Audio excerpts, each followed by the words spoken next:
Spread the word. Top shotters are back. Big ups. This is rude boy status. Big ups. Big ups. This is rude boy status. Tell them this is shotters.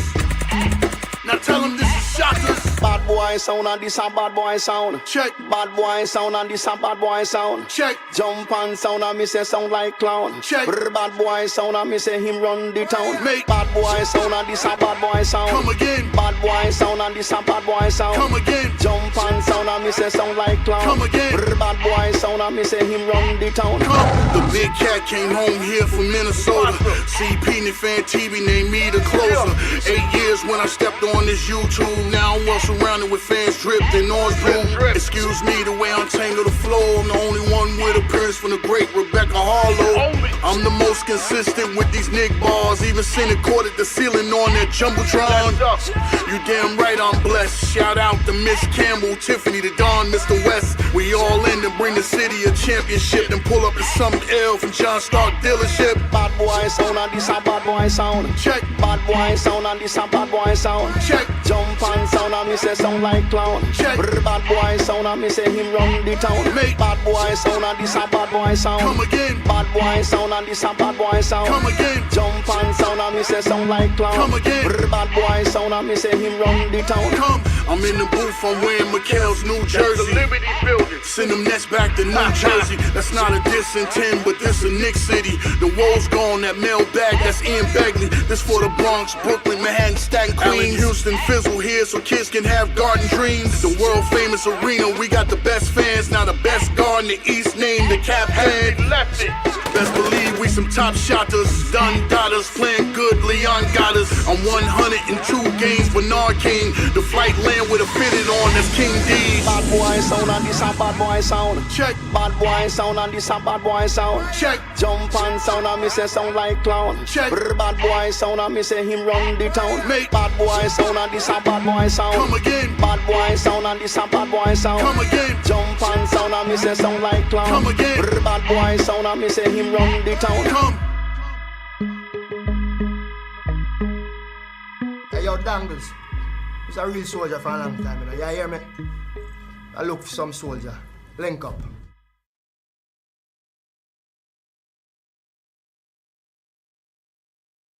Bow, bow. Bow, bow, bow. Motherfire rhythm beats. Let's go.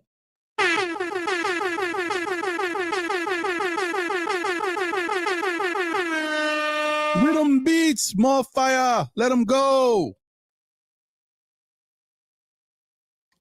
Happy Saturday, everybody. What's going on? Hope everybody's doing well today. Good to see y'all in the chat. Happy holidays once again to everybody. Shout out to you all. We are back. Shout out to my guy, Jay Boogie.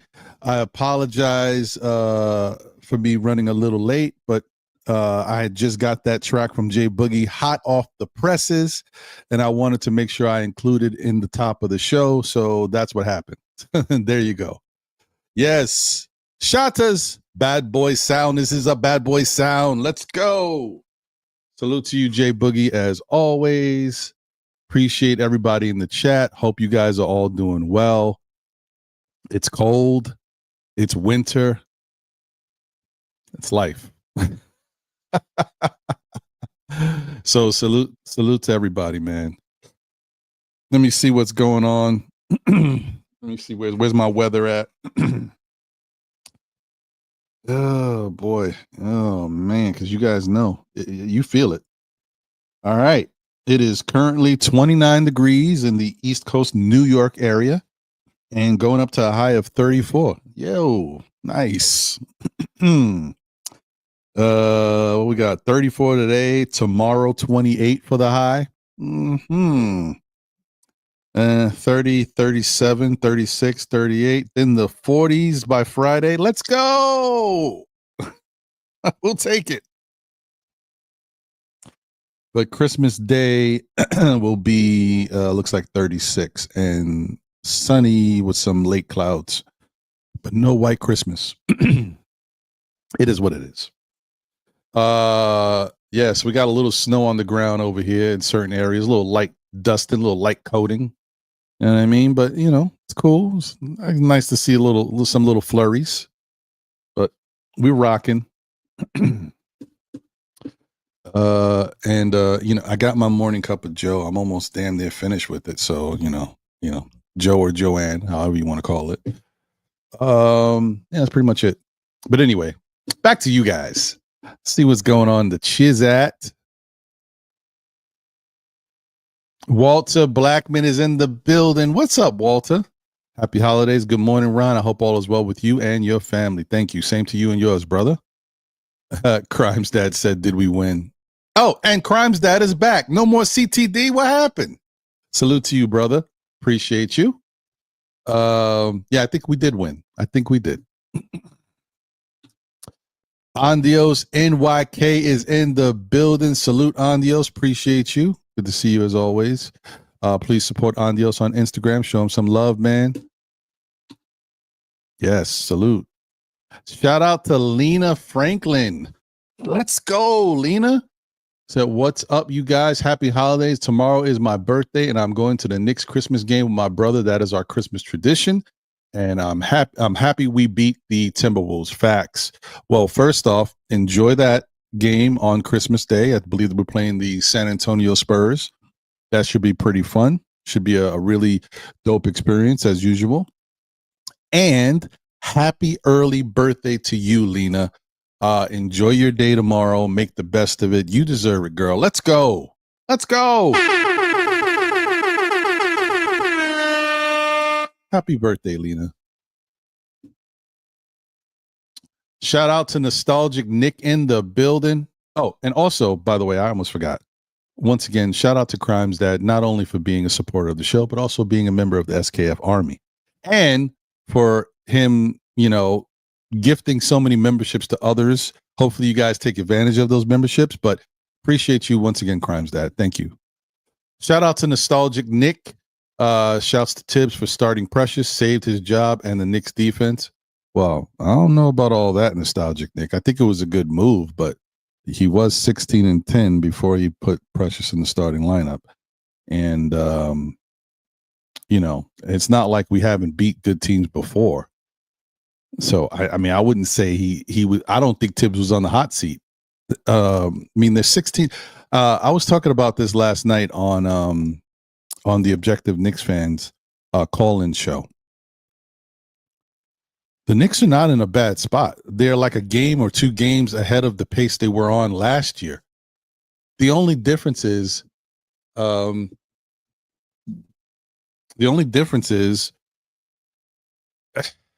Cleveland and Boston got off to such hot starts. It feels like the fans think that we need to compete with them and their pace. Everybody's going to play 82 games. Doesn't matter. All that matters is the positioning you get to for playoffs and what actually happens in the playoffs. So, that's pretty much it, man. That's pretty much it. So it doesn't matter who got off to hot starts. First off, the strength of schedule to start off the season for some of these teams was pretty weak.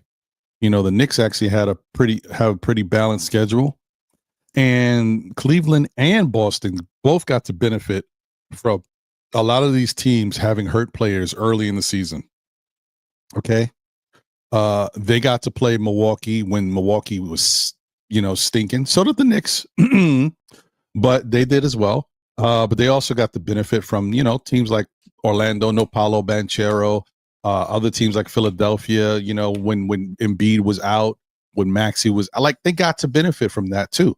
And they got to benefit from the fact that we looked at the schedule. The standings before, there was like 2 or 3 teams over 500. Everybody else had losing records. Now teams are starting to get it together. If you look at that now, it's much more winning records now. But yeah, they were benefiting from that schedule, from that time. So I wouldn't stress it so much, guys. Sometimes what things look like on the surface is don't tell the whole story. But yeah, that's something we could probably talk about later. But shout out to you, Nostalgic Nick. But I do think the Precious move was, it was a good move for that night. Maybe it's a good move going forward. We got to see. I tell you one thing, everything looks good when the Knicks are hitting their shots. I'll tell you that. Shout out to Darlene Bryant in the building. Let's go, Darlene. What's up? Hope you're doing well. She says, salute, Ron. Oh, look at this. Back to back. Wonder Woman is in the building. Let's go, Wonder Woman.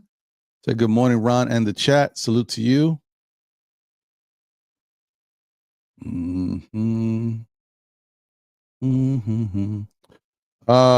Travel Vibes is in the building. Salute, family. Happy holidays. Same to you and yours, bro. Okay. Hey, Jay, chosen one. Peace and love, Knicks family. What's up, Jay? He says, happy holidays to yous and yours. Yes. Salute.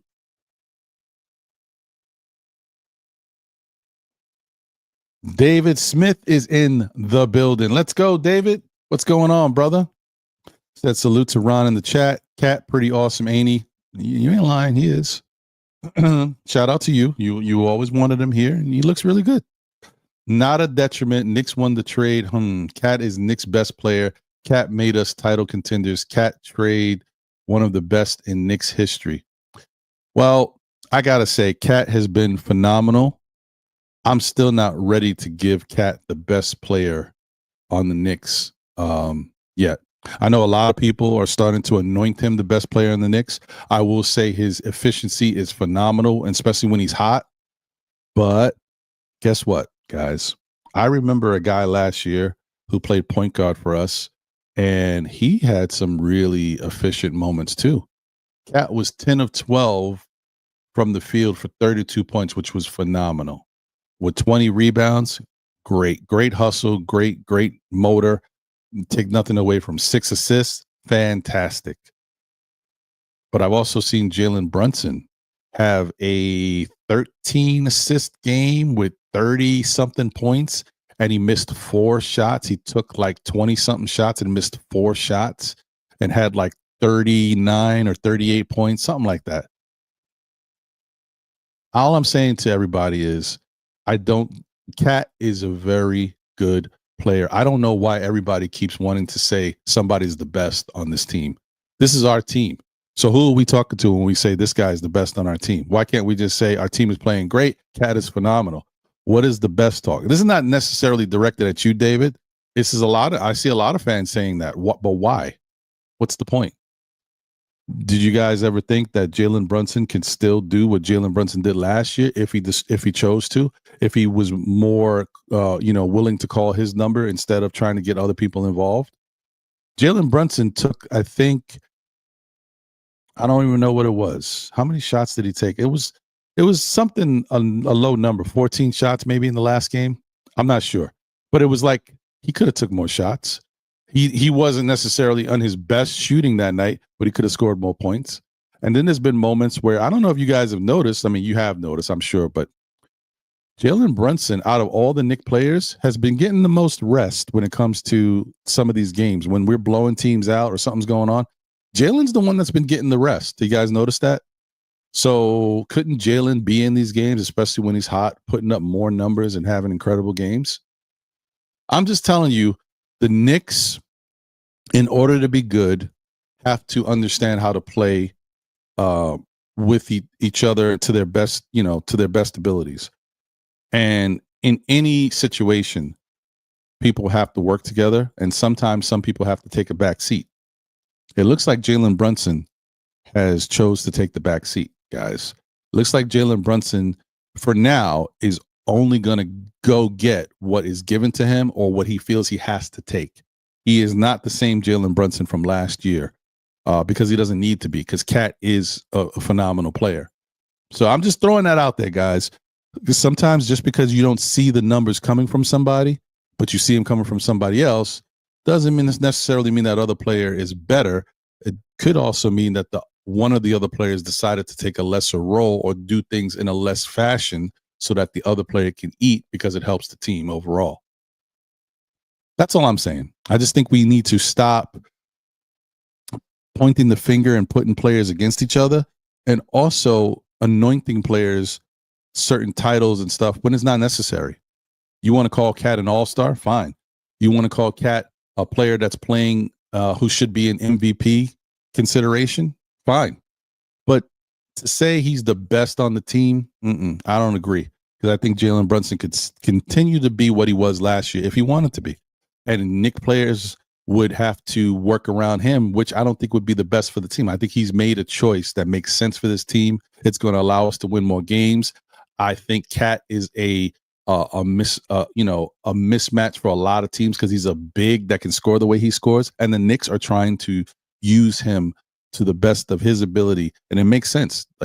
Even though I like I said, I think it's 1 and 1A. I think they're both equal, but I think it's smart to play through Cat. Cat has some special talent, and he's got size, and you just can't teach that. To be where he is, it's unbelievable. And I just that's just my opinion. So just wanted to throw that out there. Let's see. Where am I? Who we got here? Miguel P is in the building. Oh, and shout out to David Smith for being part of the SKF Army as well. Salute to you, David. Appreciate you as always. Miguel P, salute to the channel and the chat. Salute to you, bro. I could see that your SKF Army membership has expired because you're no longer in green. Salute to you, bro. Darren Wilkerson is in the building. Salute. What's good? Appreciate you. He says, salute, Ron. Salute, Knicks Nation. Appreciate you. Good to see you. The Organic Fanatics Show is in the building. Salute to Ron and John. Que what's going on, my guy? Salute to you. It was dope catching your show yesterday. Man, I've said it before, guys. Go show these guys some love. This show is entertaining. It's funny. They have a real good chemistry amongst themselves. My guy Raul, Machete, Two Shots, and the new Knicks. Go show them some love over at the Organic Fanatics Show on YouTube. Let me see. M. Gene is in the building. Yo, what's going on? Good to see you. Appreciate you. Keith Watkins is in the building. Greetings from the ATL. What up, Keith? We got John Talento in the house. Salute, fellas. Salute to you, John. Good to see you, brother. William Luca Jr. in the building. What's going on? Buenos dias, Ron. Salute to you, my brother. Buenos dias. Walter says our team chemistry is getting better. Ooh. This is a New York town. Yes, it is. And the silent Mo fire to start. Facts. Sometimes you gotta pop out and chill. Oh, you know the rest. Brooklyn Butch is in the building. What up, Brooklyn? Salute. Let me see. We got Johnny Davis in the building. Salute. What's going on? He said, yo, what up, Ron? Team looks good. Bridges is the key. Well, he's definitely one of them. I agree. He's looking great. We'll talk about it. Oh, I got you. Okay. Well, welcome. Good to have you back. Margaret Edwards is in the building. Let's go, Margaret. Good to see you. My brother Sha Powers is in the building. Salute. What's up, Sha? One half of the Knicks Real Talk crew. My brother Divine. Go show them some love. Knicks Real Talk on YouTube. Always getting you ready for these Knicks games. And now, chopping it up with you after the games too. Shout out to them. LTN LX 619. Shout out from Germany. Hey, salute. Not German folk up in here. Salute to you. Thank you for being here and rocking. Gideon Amankwa is in the building. What up, G Money? Salute. Appreciate you. Hope you're doing well. Cat made his former Twin City buddies look like chumps. Yeah, Cat was on one, man. Incredible.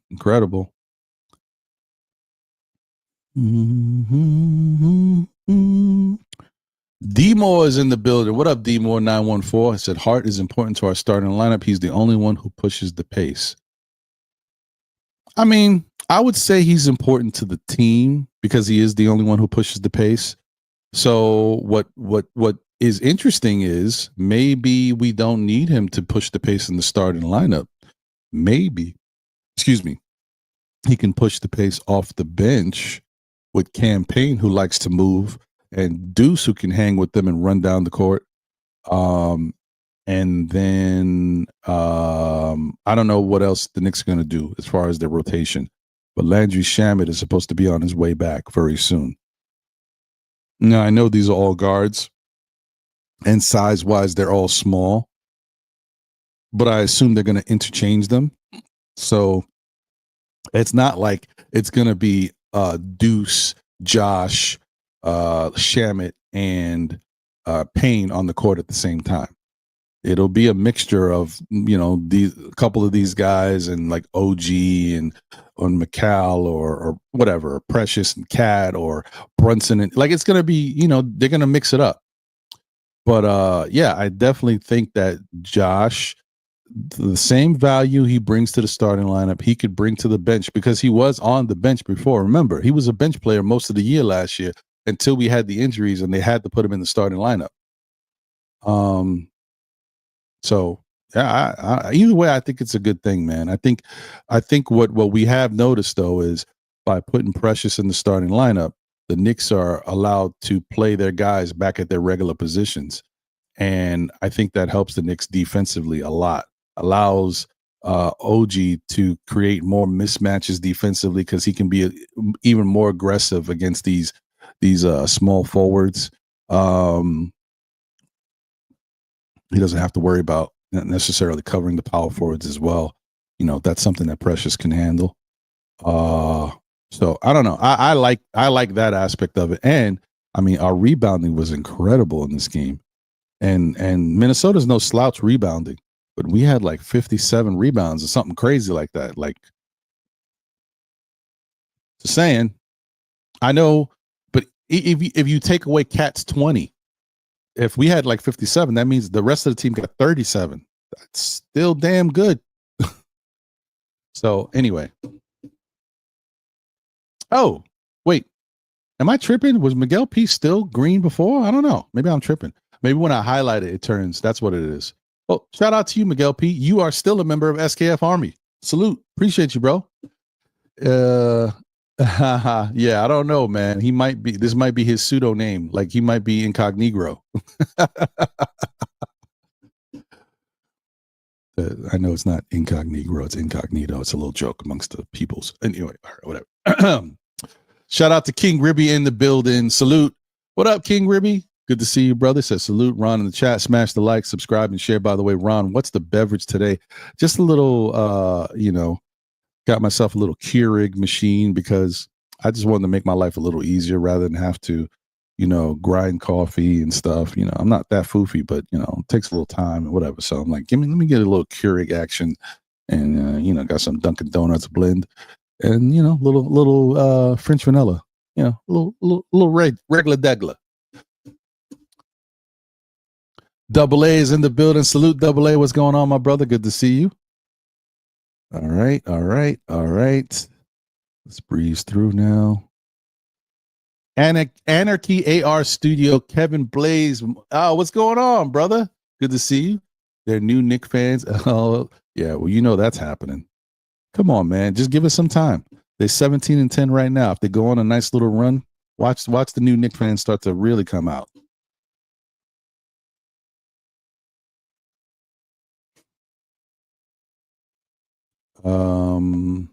JT Riddick is in the building. What up, JT? Appreciate you. Coke Boys in the building. Salute. Go New York, go. Let's go. And, appreciate you guys. Thank you for being here. Shout out to Stream Elements for always showing us love and letting us know what's going on. Thanks for subscribing, Chris Burks. Salute to you, Chris Burks. Thank you for subscribing. Appreciate you. Okay. Yeah, thank you. I see that. Appreciate you, Crimes Dad. Chris Burke says, I agree with 1A, 1B, Cat, and Jalen. I think they're right there with each other. It's just all about how they play on any given night. Because don't get it twisted.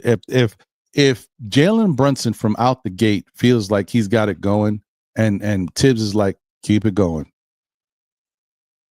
he will cook just like he's cooked in the past. And then everybody will be like, man, you see Jalen Brunson put up 50? Yeah, because Jalen Brunson can do that. I just don't think that, because he's decided to take a little bit of a back seat, it diminishes his talent or, how good he is on this team. That's all. That's all I'm trying to say. Shout out to Victor Rivera. What up, Victor? What's happening, brother? Said Julius is a sore loser. I mean, I don't know. I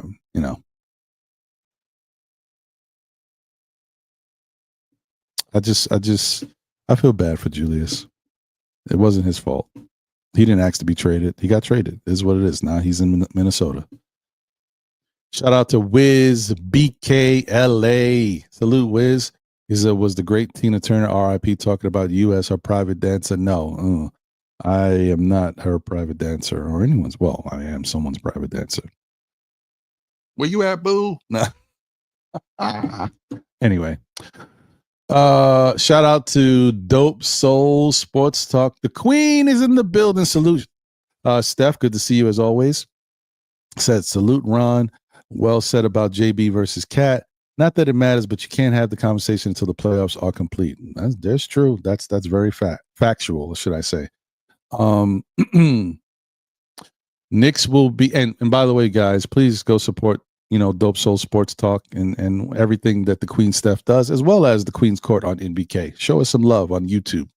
Like, subscribe, all that good stuff. Knicks will be 2025-26 champs. Is in the building. Said, what's good, people? And shout out to you. Thank you for being an SKF Army member. Appreciate you. We got Skeet 516 in the building. What up, Skeet? We got Just Knicks in here. Salute. Appreciate you. What's going on?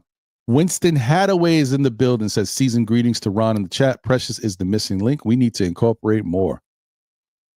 Okay. Everything's coming up roses right now. I like it. I like what Precious did. I like his heart and the way he hustles. I think that's definitely needed.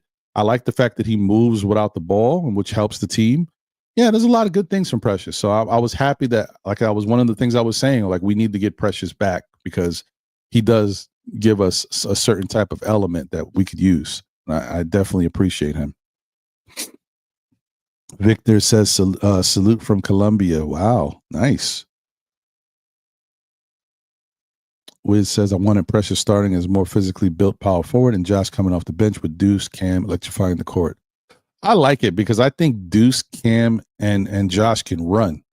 I think they could really, because when the one good thing about Cam is Cam's got a high motor. When he comes in the game, he usually pushes as well.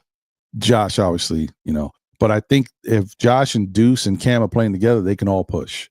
And I think that might get the opposing team on their heels because we are not really a push it type pace team, especially when the starters are out there. So wouldn't it be nice to give them a little bit of a change of pace when we start bringing in the bench guys? I think that would help. It's not a bad look.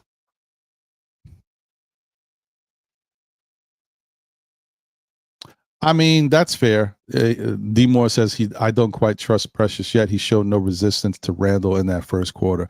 I got to tell you, man, I hear you, but there's a lot of people. Shout out to Julius Randle, man. A lot of people can't stop Julius Randle. Julius Randle is strong. He has some quickness to him, and he's very, very talented. You need a special player to kind of shut him down, which is what you guys saw in the second half, no? He came out blazing, 21 points. In the second half, he had 3 points because they put someone else on him. You know his name, OG.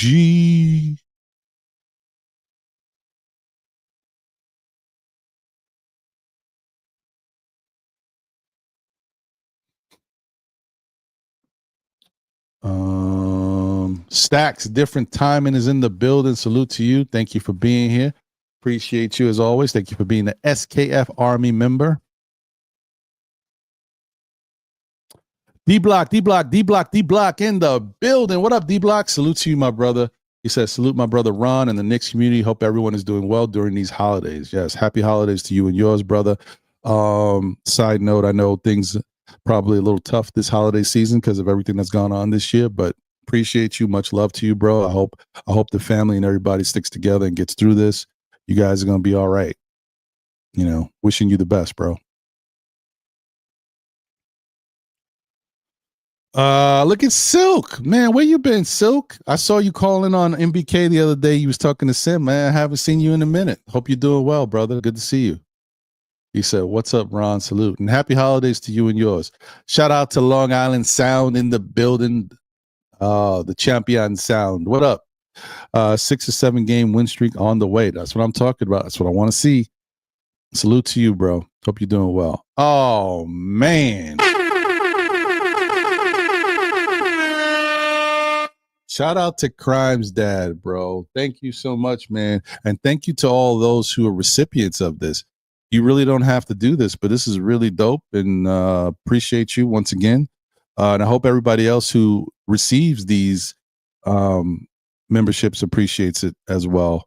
I know the content is slow and to get there, but I wanted to put up a couple posts and another video this week, but I ran into some issues at work. I had to stay late 2 days this week.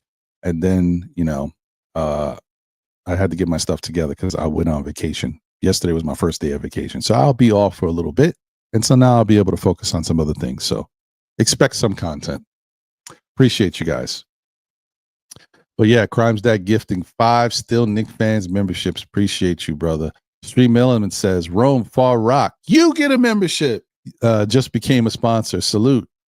Thank you to Crime's Dad for that. So that's dope. Let me see. Shout out to Randle in the building. What up, Randle? Appreciate you. Says salute. Precious needs to start. Hart needs to come off the bench. Precious interior defense helps. I think it does. Still work in progress, but give them a little time to give them a little time to get comfortable with that type of lineup. Remember, yesterday was the first time. Was it yesterday? The day before yesterday was the first time they got to play it. With this lineup. So give them some chance. Give them a chance, should I say?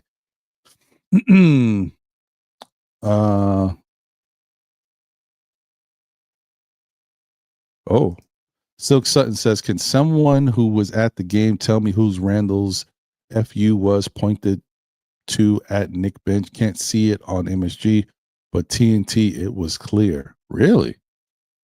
I missed that. Now you got me. I'm going to have to get on my Inspector Gadget because I didn't even know that happened. And if it did happen, I most likely believe it was towards a coach. I don't know if you know what coach I'm thinking. But, I don't know. Or maybe it was someone else who was at the bench. Maybe Leon Rose and Worldwide West were there. I don't know. I have no clue. And I didn't even know that happened. But now you're going to make me get on my investigative work and find out what's going on. Interesting, Silk. No, man. This guy, look at this. He's giving memberships and he's rhyming. Who says crimes don't pay? Come on, baby. Let's go. Ours. Shout out to you, Crimes. Blaze Brown is in the building. Shout out to you. He said, shout out to Ron the Don. Appreciate you, man. Thank you. Sorry. Annie K is in the building. Let's go, Annie. Let's go. Salute. Appreciate you. So happy Saturday, all. This team, most exciting Knicks team I've ever watched. They are pretty exciting. I ain't gonna lie. I was pretty excited back in the 90s when I was watching the Starks Ewing days, especially when they clamped down on the defense and they got real physical and it was like, no. Yeah, I loved it. Anyway, but I hear you. They're explosive. When they played together, so great to watch. Cat trade changed everything. I believe this team can do special things now. I hear that. You ain't lying. That is very true. Hit 'em up is in the building, New York, New Jersey. Salute my guy. Appreciate you. Oh, he said maybe that's Marine salute. I don't know. Appreciate you. Hit 'em up. Good to see you. Kareem Grant is in the building. What up, twin? Salute. Says salute to the chat and Ron. Yes, let's go. All right. Okay. And Hidalgo, I got souls in the building. Every Knicks fan knows Tibbs needs to start Precious over Hart. Well, that's what it's kind of looking like. Yeah, travel vibes. I don't know if it was pointed towards Daddy Brunson or if it was, just in the direction of someone else back there. But, it could be. I think, I would say it could have been Tibbs, but Tibbs and Julius have a really good relationship. So I don't know. Maybe it was Daddy Brunson. Maybe the brass was there too. This was a big game, so I wouldn't be surprised if Worldwide West and Leon were there. So I don't know. Just saying. But I do know Daddy Brunson be rubbing people the wrong way. That didn't sound right, but you know what I mean. You know how he got an attitude on him. Oh man. Is he? I haven't checked the injury report yet. I don't know why he would be out. I didn't see him. I don't remember seeing him get hurt during the game or tweak anything. I don't know. And I mean, no one knows exactly what's going on, but I'm just gonna say prayers to Josh Hart, because I think something happened. No one's talking about it, but whatever it is, it didn't sound like it was good. And so prayers to Josh Hart and his family for whatever has happened that made him not show up for that game. Hope everything is okay, but if it's not okay, prayers. Shout out to Lonnie Meeks. Appreciate you, Lonnie. Good to see you. The extended days off helped the Knicks. It allowed the team to practice and work on their defense. I would agree with you 100%, Lonnie, because that's the thing. The Knicks, if you guys know, Tom Thibodeau's thing since he's been a Knicks coach, whenever he can give the Knicks team a full practice, the next game they play, they always come out and play fresh. They play loose and they execute well. And over the past 2 or 3 seasons, I guess 2 seasons for the most part, the schedule has been so tight. They haven't been able to get a lot of these practices in. So I think that is really big and important for this team. When they get a chance to get those, the Knicks come out better. They do come out better. Shout out to Tibbs. So I feel like Tibbs is a type of coach, like sometimes he doesn't get a chance to really flex what he can do because he needs the time to be with the team. But this new NBA schedule, you just got to play. There ain't a lot of practice time. So shout out to Billy Goat in the building. What up, Billy? Appreciate you. Says salute round. Remember last week I suggested pressure start and bring Josh off the bench? You did. That's true. I do remember that. So, I mean, listen, you weren't wrong.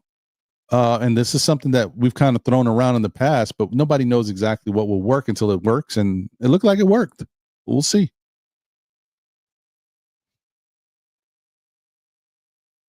Okay. All right. Shout out to everybody once again. Appreciate everybody tuned in on X. Salute to you guys. People tuned in on YouTube and people who are tuned in on Facebook. Shout out to y'all. Please smash that like button if you haven't already done so. Our Knicks are doing the damn thing. They're 17-10 and just starting to get it going, guys. This could be the turning point right now in the season where the Knicks might be able to go on a nice little run. We got to see. But don't be discouraged, because even if there is a loss or two sprinkled in here and there, the Knicks are going to go on a run at some point. I don't know how many games it'll be. It could be 5, could be 6, could be more. Or they could go on mini runs. They could win 4 or 5 games, then lose one, then win 4 or 5 games, then lose one, then win 4 or 5. That's still streaking in my book, and it works. So, we'll see. We'll see what they do, man. Let's give them some time to keep getting better and keep understanding how to play with one another on the court. I like what's happening. Hit him up, asked, hey, Ron, do you think Brunson lost a step or just figuring his new team out? Remember when he used to have 38 points in the third quarter? Yeah, no, I think he is not. I think I was saying this earlier. I don't know if you were here when I was saying it. Probably not. Brunson is taking a back seat. Brunson has decided to make an effort to get other guys going on the team, try to pass the ball, move the ball around, and get the offense going like that. And he's decided to pass the ball and deter to Cat, let Cat get going, and he is going to get his when he gets his. You could see it. You could watch the last couple games and notice how Brunson is playing, and especially the last game against Minnesota. Notice that in part of the game, he's not even looking for his own shot. He's just passing the ball. Pay attention to that, because if you know who Brunson is, you know Brunson will go get it when he wants to go get it. And he has been making an effort not to go get it for a reason. So yeah, no, Brunson's good. He just choosing to get others involved because that the Knicks need it, to be honest. The Knicks need to get some semblance of chemistry out there. And that it starts with Brunson since he is the ball handler. I just don't want him to lose his aggressiveness because there's going to be nights, not all the time, because Cat is pretty consistent. Even when he has a bad game, it's not a bad game. You know what I mean? But there's going to be nights when guys are not hitting. And you want Brunson to be able to go get it. You want him to be in some type of rhythm to go get his and be effective. Because when he's not in rhythm, his shot is not going in either. And, he's a really good rhythm shooter. Once he gets going, he can be on fire. So I just want him to kind of figure out the happy balance. Keep getting guys involved, but call your number as well so that if we need you, you're available. You're ready to go. So we'll see. Coach says Cat is the best big in the game. See, I can get behind that. But, I don't know, man. The Joker's still a beast, bro. I don't know. He's just phenomenal. But Cat is right. I think Cat is right there, like right underneath the Joker. I think it's in my opinion, right now, it's the Joker, then it's Cat. Embiid is behind the Cat now at the moment.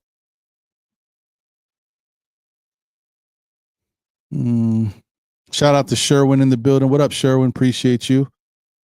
Good to see you. King Sipes is in the building. Salute, King Sipes. Good to see you. Oh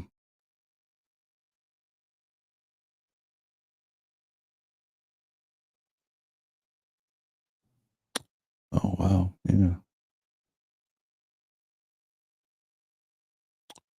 Okay, I think I got everybody. Yeah. Silk Sutton says January 17th, Wolves at the Garden going to be spicy. See Orlando after their blowout. Next game was physical. Huh. Yeah, could be kind of wild. I just don't want it to be one of those things where it's bad blood between the former teammates, because I think that's misdirected anger. You know what I mean? That it shouldn't be that. But whatever, bring it on. Yep, salute, brother, salute. Okay, all right. So, shout out to Death Punch in the building. Thank you for joining. Okay, so what are we going to get into today? Can't even get that out. Knicks win big versus the Wolves. We'll talk about that. Randle in shambles. All-star play from Cat because he was phenomenal. Mikal Bridges is cooking. Somebody get the recipe. My guy is on fire. Big time play from Deuce and winning without shooting the threes well. I didn't put all that because it's too wordy, but winning without threes. Okay. We're going to talk about that. That's important. I think the Knicks need to work on that. I'm not ready to give them they got it all together yet. Not until they show me they can win when their threes aren't going. When I can see that the Knicks are winning basketball games and that 3-point shot is not flowing the way it normally flows and they still winning basketball games, then I'll definitely say we are where we need to be. It's just the problem is, like, it doesn't make sense that we can't win these games when our three is not going well because we are one of the best shooting teams in the league. Not forget just threes. Look what we're shooting from the field, like 50%. Like, I don't get it. And what that lends me to believe is that more plays need to be called for guys to get these mid-range shots or backdoor cuts or easy layup opportunities, screens, and all this stuff has to be coming down from the coach. All right, when the 3-point shot is not going, I need you to switch it up, Tibbs, okay? And Brunson, when you're on the court, if you're the ball handler, I need you to call some different things. Every player in the NBA has their own things that they can call as well on the fly if they see something's not working or if they want to just throw a little wrinkle in there. People see this stuff. They know that coaches give these guys that carte blanche to be able to call certain things on the court. I mean, yeah, they call out stuff all the time, but Players can see stuff. So I just hope that they continue to work on that type of stuff, man, going forward. Oh yeah, that's a nostalgic name, Death Punch. Look at that. You just came in. This might be your first time in the chat. And look at you. You became an SKF member. Shout out to our guy Crimes Dad for the gift membership. But look at you, a member, just like that. He said, I saw someone call Randle Dubious Handles. Yeah, that's one of the favorite names in the community for Randle. I mean, he's not the same. This was before his first couple years here. His handle was all over the place. It's gotten a lot better. But yeah, that's a great name. He said, I feel bad for him and Devo. Seems like Devo's rotting away on the bench. Yeah, it's not looking too good over there. Big Dog Talking Sports in the building. What up, Playboy? Good to see you, man. Salute.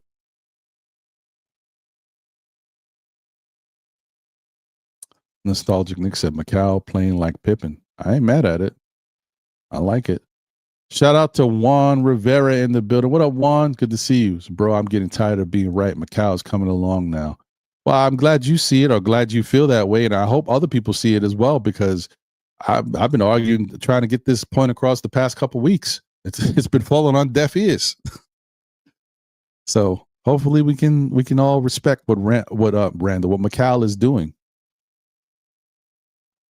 D-Ras in the building. What up, D-Ras? Good to see you. Salute.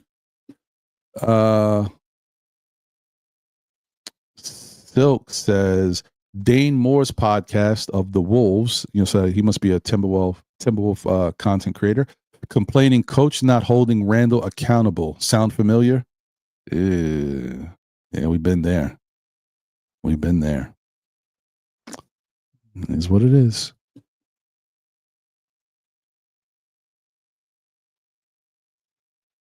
Yes. Appreciate you, big dog. Oh, and by the way, guys, if y'all haven't checked it out as of yet, last night I was on the call-in show with the Objective Knicks fan. We had a pretty dope show, pretty good call-in show. If you want to check that out, go show him some love and support him. But it was a good conversation. It's always good to chop it up with him. He's a very knowledgeable, good thinker when it comes to this community and our Knicks. And you get to see him again on Monday night show on SKF Weekly. He's going to be our special guest on Monday. So tune in for that. Ankra 999 is in the building. Randle has an attitude problem. Well, he always has. He plays with a chip on his shoulder, plays with his heart on his sleeve, and he uses that to drive him. So there's nothing new. He's always been that way. But now he's got something new. Like Randle was in a good place mentally, family-wise. He was happy. He's out here breaking ground and opening up schools and stuff. And then he gets traded like a couple days later or the next day. So, you can understand why he would feel a certain way. Jersey Shore is in the building. What up, Jersey Shore? What up, chat? Randle showed his true colors. I mean, listen, man. Like, guys, I hear y'all. We've seen Randle through the ups and downs. We've seen Randle with the thumbs down. We know a little bit more about the story. Whether or not it was warranted, why he did it or not, that's a different story. But understand that his family was getting a lot of Knicks fans that were belligerent. They were talking to his family a certain way. I mean, as a man, how are you going to feel if someone's talking to your wife or your kid? They come to every single game. They're on your team, like they're rooting for your team. It's not like they're from an opposing team and they're calling out your team and saying things to you. They're just there being fans, and you saying stuff to them about the kid's father or her husband. I mean, it's going to make you feel a certain way. Do I think Randle should have handled it the way he did? No, but he did, and then he told us about it, which I think was another mistake. He should have just kept that to himself. All right, but we went through all of that, right? And then what happened? Randle went to therapy, or he continued to go to therapy. He meditated. He got a little better. He became a better teammate. And the Knicks were winning, right, with him playing that way. He wound up going to his third All-Star game, even though he got hurt, but he was playing well, and he was doing whatever the team needed. And then we had to win without him because he got hurt. But Randle didn't do anything wrong at that time. If anything, I thought Randle was starting to become type of player that the team could use. Like, I thought he finally found it. And then what happens? He gets hurt. The Knicks have to choose to learn how to win without him. And then they wind up trading him for Cat. So just understand it from the other side of it. To be a player that's gone through so much, to have the ups and downs, to come to the Knicks when there was nobody here, it's just you and RJ, and you guys, get coaching tips, you got turn it around, and Randle is your best player, most improved, all that good stuff. Then he goes through the stuff that dumbs down, all that bad stuff, being a bad teammate, having issues with the coaches. Then he turns it around and gets better, becomes a better teammate. Becomes more of a better listener, starts looking at videos and tapes of games and stuff, which is crazy that he never did before. But he starts doing all of that, right? He realizes Jalen Brunson is better than me. I play better when I'm on a team with someone who is better than me. He realizes all this, finally buys in, and then he gets the freak accident, dislocates his shoulder, and then he's out. And now he's got to sit on the bench watching his team play well without him and go into the playoffs and get to the second round where he hasn't got to with them yet. You feel a certain way. You're like, I can't wait to get back out there with my guys. They talk to me all the time, let me know that I'm still a part of this team. Then he goes and he breaks ground, opens up a school uptown, and he gets traded like the next couple days. I mean, you can't blame the guy for being salty. He was here 5 years. You got to feel a certain way. It stinks. It stinks. That's all I'm saying. It stinks. And not only that, he goes from being in New York to Minnesota. Don't get me wrong. Minnesota's a good team, but it's still Minnesota. Like, it ain't New York. I don't know, guys. I hear you though. I'm just saying, like, I'd be feeling a certain way too.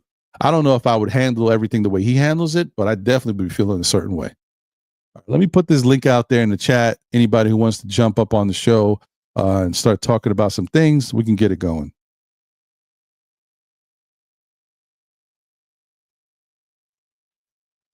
Okay, Siri. Siri said that's not nice. Damn, watch be going crazy, man.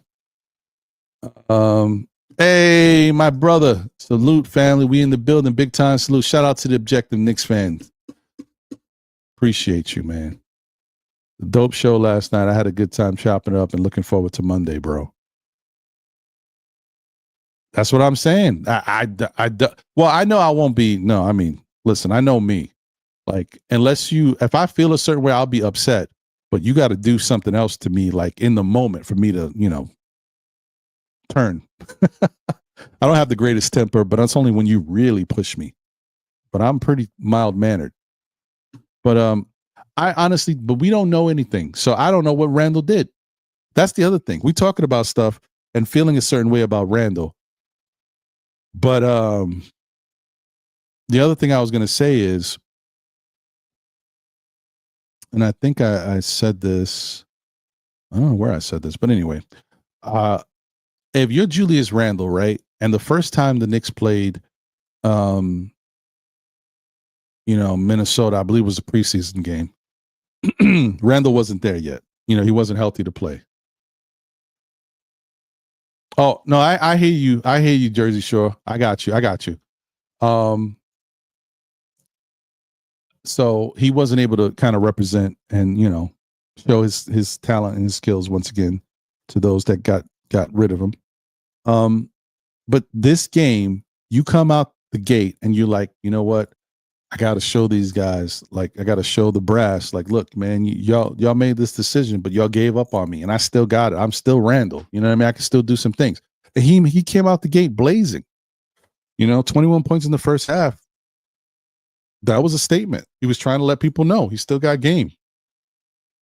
It didn't necessarily work out for him because him, the ball being fed through him kind of made everybody else this stand around and watch, right?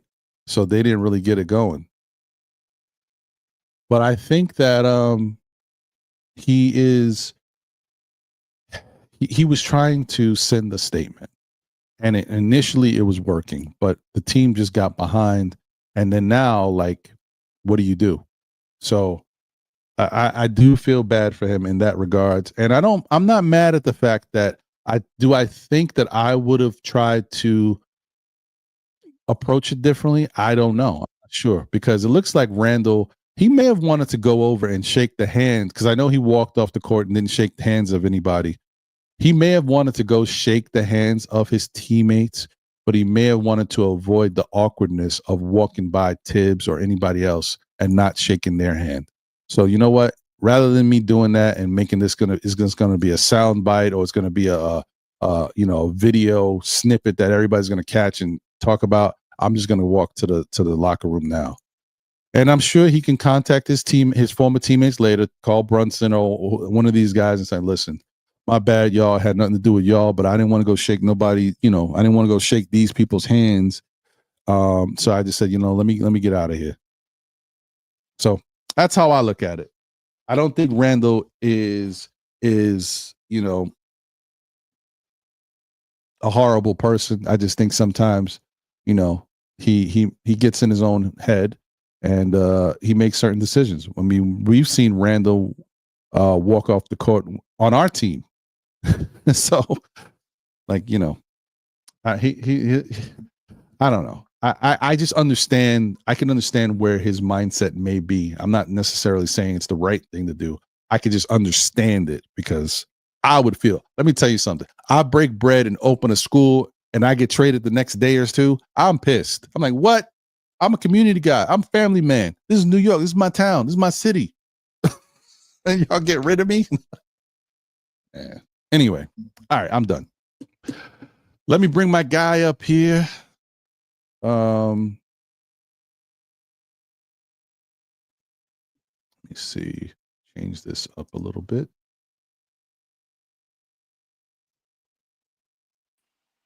Hey, Double A is in though.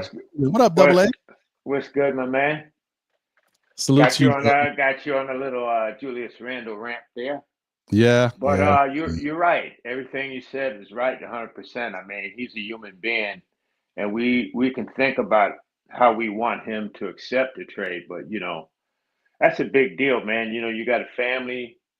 His kids were probably registered for school. He got to find a house or living conditions ASAP.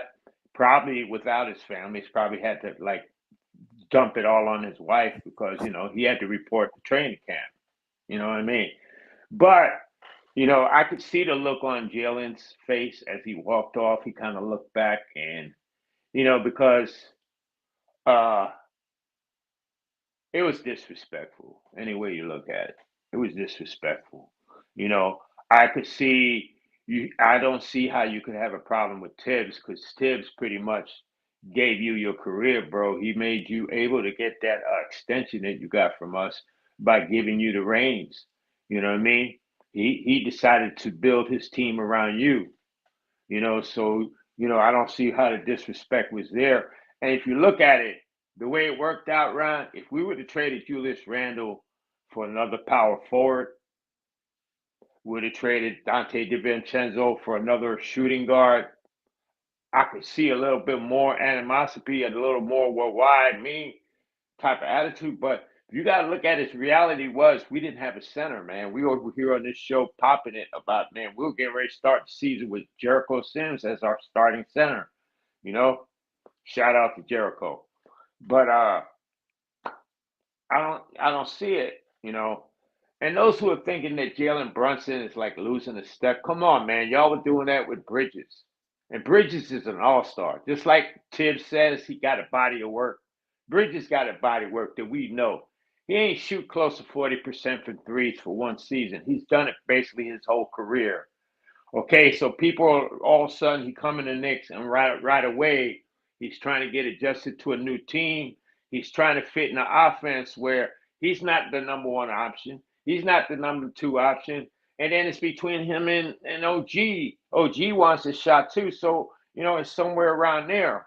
So you can see what Brunson is doing. He could see what was happening with Mikal. He could see how everybody was trying to, okay, do I play off of this guy, or do I defer to this guy? Is Cat the main man? Do we play off Cat?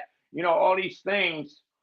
Like you said, we only got Cat a couple of days before training camp, so this wasn't able to be established. All these moving parts and things. So I think Jalen is stepping back and saying, I'm gonna let these guys get comfortable and get into their bag.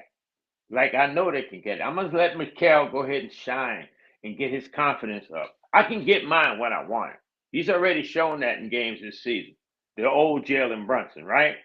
He's already went off in the third quarter like usual already this season, like my man was saying.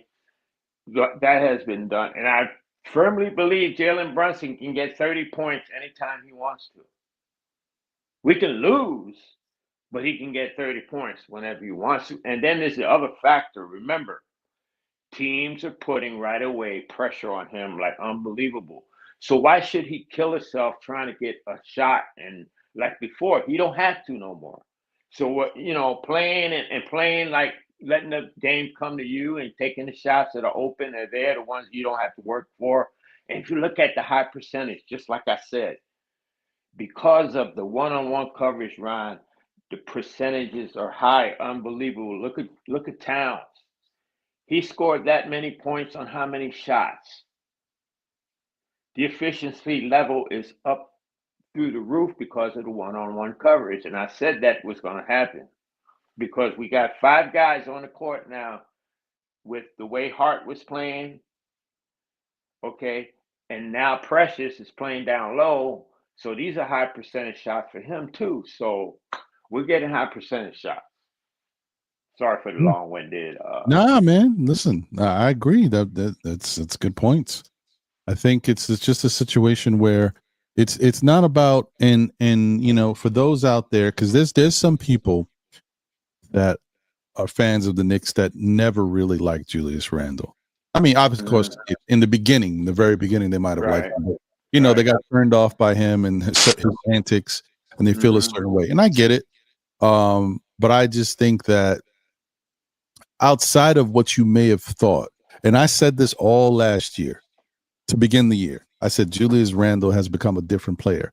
I said Julius Randle has been doing things differently. Julius Randle, and I didn't even, I think I stressed it a little bit last year, but it was the year before when Obi was still here, because a lot of stuff happened where, Obi was on the floor, Randle kind of just walked to the side of him, didn't even pick him up. And I'm like, what is this?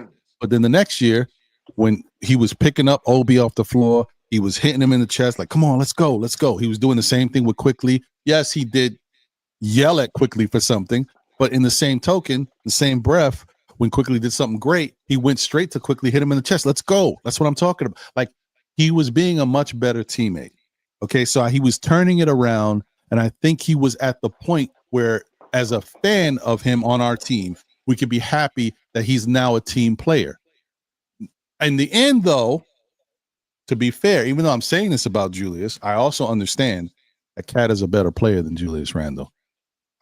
When we were talking about the trade, a better fit, no doubt. Well, I think he's not just a better fit. I think he's a better player. I think. Yeah. But I'm saying, but a better fit on our team. Oh yeah, of course. But at the time when we had first started talking about the Cat stuff, all I was pointing to was that Cat was more efficient, but Julius actually had some better numbers. So I'm like, I get the trade, but at that point, Julius was a better scorer and he was a better rebounder. Now the flip side is, of course, he was playing under Tibbs. I'm gonna go back to it again because people be trying to downplay Tibbs. Guys come here and guys eat. So all I'm saying is, once again, and I said it before we got Cat, I said, you know what? And we all talked about this. So I'm not saying something crazy that like I have the answers. Karl Anthony Towns had his best statistical seasons under Tom Thibodeau. It's just there. It's right there in the stats. You can see it. So when he came back to the Knicks, or should I say when he came to the Knicks, I was like, you know what? He's going to play really good under Tom Thibodeau. And guess what, guys? He right now looks like he is having his best year in his career so far. So, I mean, you know what it is too, though, is situational too. In both situations that he has played for Tibbs, he had to be the man. He didn't have a Rudy Gobert, right, or Reed. He didn't have to share the rebounds and the rebounds. Rudy Gobert, that's his job on the Wolves. He inhales the rebounds. Now, Cat still had, some double figure rebound games, but not like now. He's like going crazy, man. I mean, what 20 rebound games now. You know what I mean? So that's like impressive. Impressive. Yeah. No, I mean, listen, because Cat understands. Tibbs empowers his guys, especially the guys that he know can ball. He empowers these guys. He gives them the green light. He allows them to do what they want to do out there. And all he asks is that you give the effort on defense and you rebound if that's your role. So yeah, got to show him, some respect for that. Let me bring Jay up here. My man. And you know who I want to shout out, man? Shout out, this is the man that I want the Knicks to get during the trading deadline, to reignite the talks, please, with Utah, and see if maybe they came off the price a little bit. But do you realize what Kessler is doing? I haven't been following. People have said he was going. The man is still averaging a double-double and almost 3 blocks per game off the bench. Now imagine that beautiful line in our lineup. I mean, listen. Well, we'll see. You know what will be very important to, and this goes back to. I mean, we've had these conversations AA in the offseason. Yeah, I know it's Ainge, man. So, well, I mean, no. Even forgetting about Ainge, I just would like to see what this Knicks unit can do, and if Tibbs decides to switch it up a little bit. If he decides to go with Precious as the starter for a few games, I would like to see what happens. And if Josh Hart goes to the bench, how the bench moves. Because if the Knicks start to play better, right, there may not be a need for Kessler. I'm not saying Kessler in the starting lineup. You can play. Oh no, I know. You can play him like you're playing him in Utah now. Don't rock the boat. Imagine Kessler off the bench with Hart and these other guys who are defensive minded. Payne is defensive minded. We get Shemet, he's defensive minded. We just basically, our bench would basically hold the other people to nothing. I mean, I hear you. I mean, it just would mean we would have to trade Mitch. We would probably have to trade Kolek, and we have to trade some picks. But it looks like nowadays, Kolek has been thrown into all types of trades, and so I don't know, man. I still You're not using them. You're not using them. But we knew we weren't going to use him because he's a rookie, and he's on this team. Yeah, but man, we're messing with the kid's career, just like all the other rookies on all the NBA teams in the league that are getting light and showing that they can play. Kolek can play, but I understand the situation. What it is what it is. The coach we have is the coach we have. So I'm not going to cry over spilled milk. So what I say, if you're not going to use him, don't make that a factor of not getting a piece like him. Because you don't want to include this guy in the trade. You're not using him. I get it. But my whole thing is the only thing that I'm concerned about with this Knicks team, which is I like the way that we're thinking. I obviously understand that they're trying to have pieces that they could use in a trade if they need to acquire somebody. But I also think they're trying to future-proof the team as well because they are very close to that second apron. And once they get in that second apron, they ain't going to be able to get anybody. So it's good to have young players on the team that have some worth that can grow into the team and start to replace some of the other guys as they kind of transition out. Maybe next year, I'm not saying it will because he's still fairly young, but for example, maybe next year Campaign moves on. Maybe Campaign says, I want to go elsewhere. I want a bigger role and I want to make a little bit more money. So my question to you is Kolek ready to step into that spot? I mean, honestly, we have no idea. He hasn't played. Right. There you go. Yeah, Thank you. What's we up, don't Jay? know. But I will tell you, for those who love seeing Kolek, he definitely looks good in the G League. I mean, I thought that was pretty impressive. A double rebounding with 30 points and assists. Yeah, he that can was ball. pretty good. He can ball. But yeah. But wait, one second before I get over to Jay. Let me read this super chat.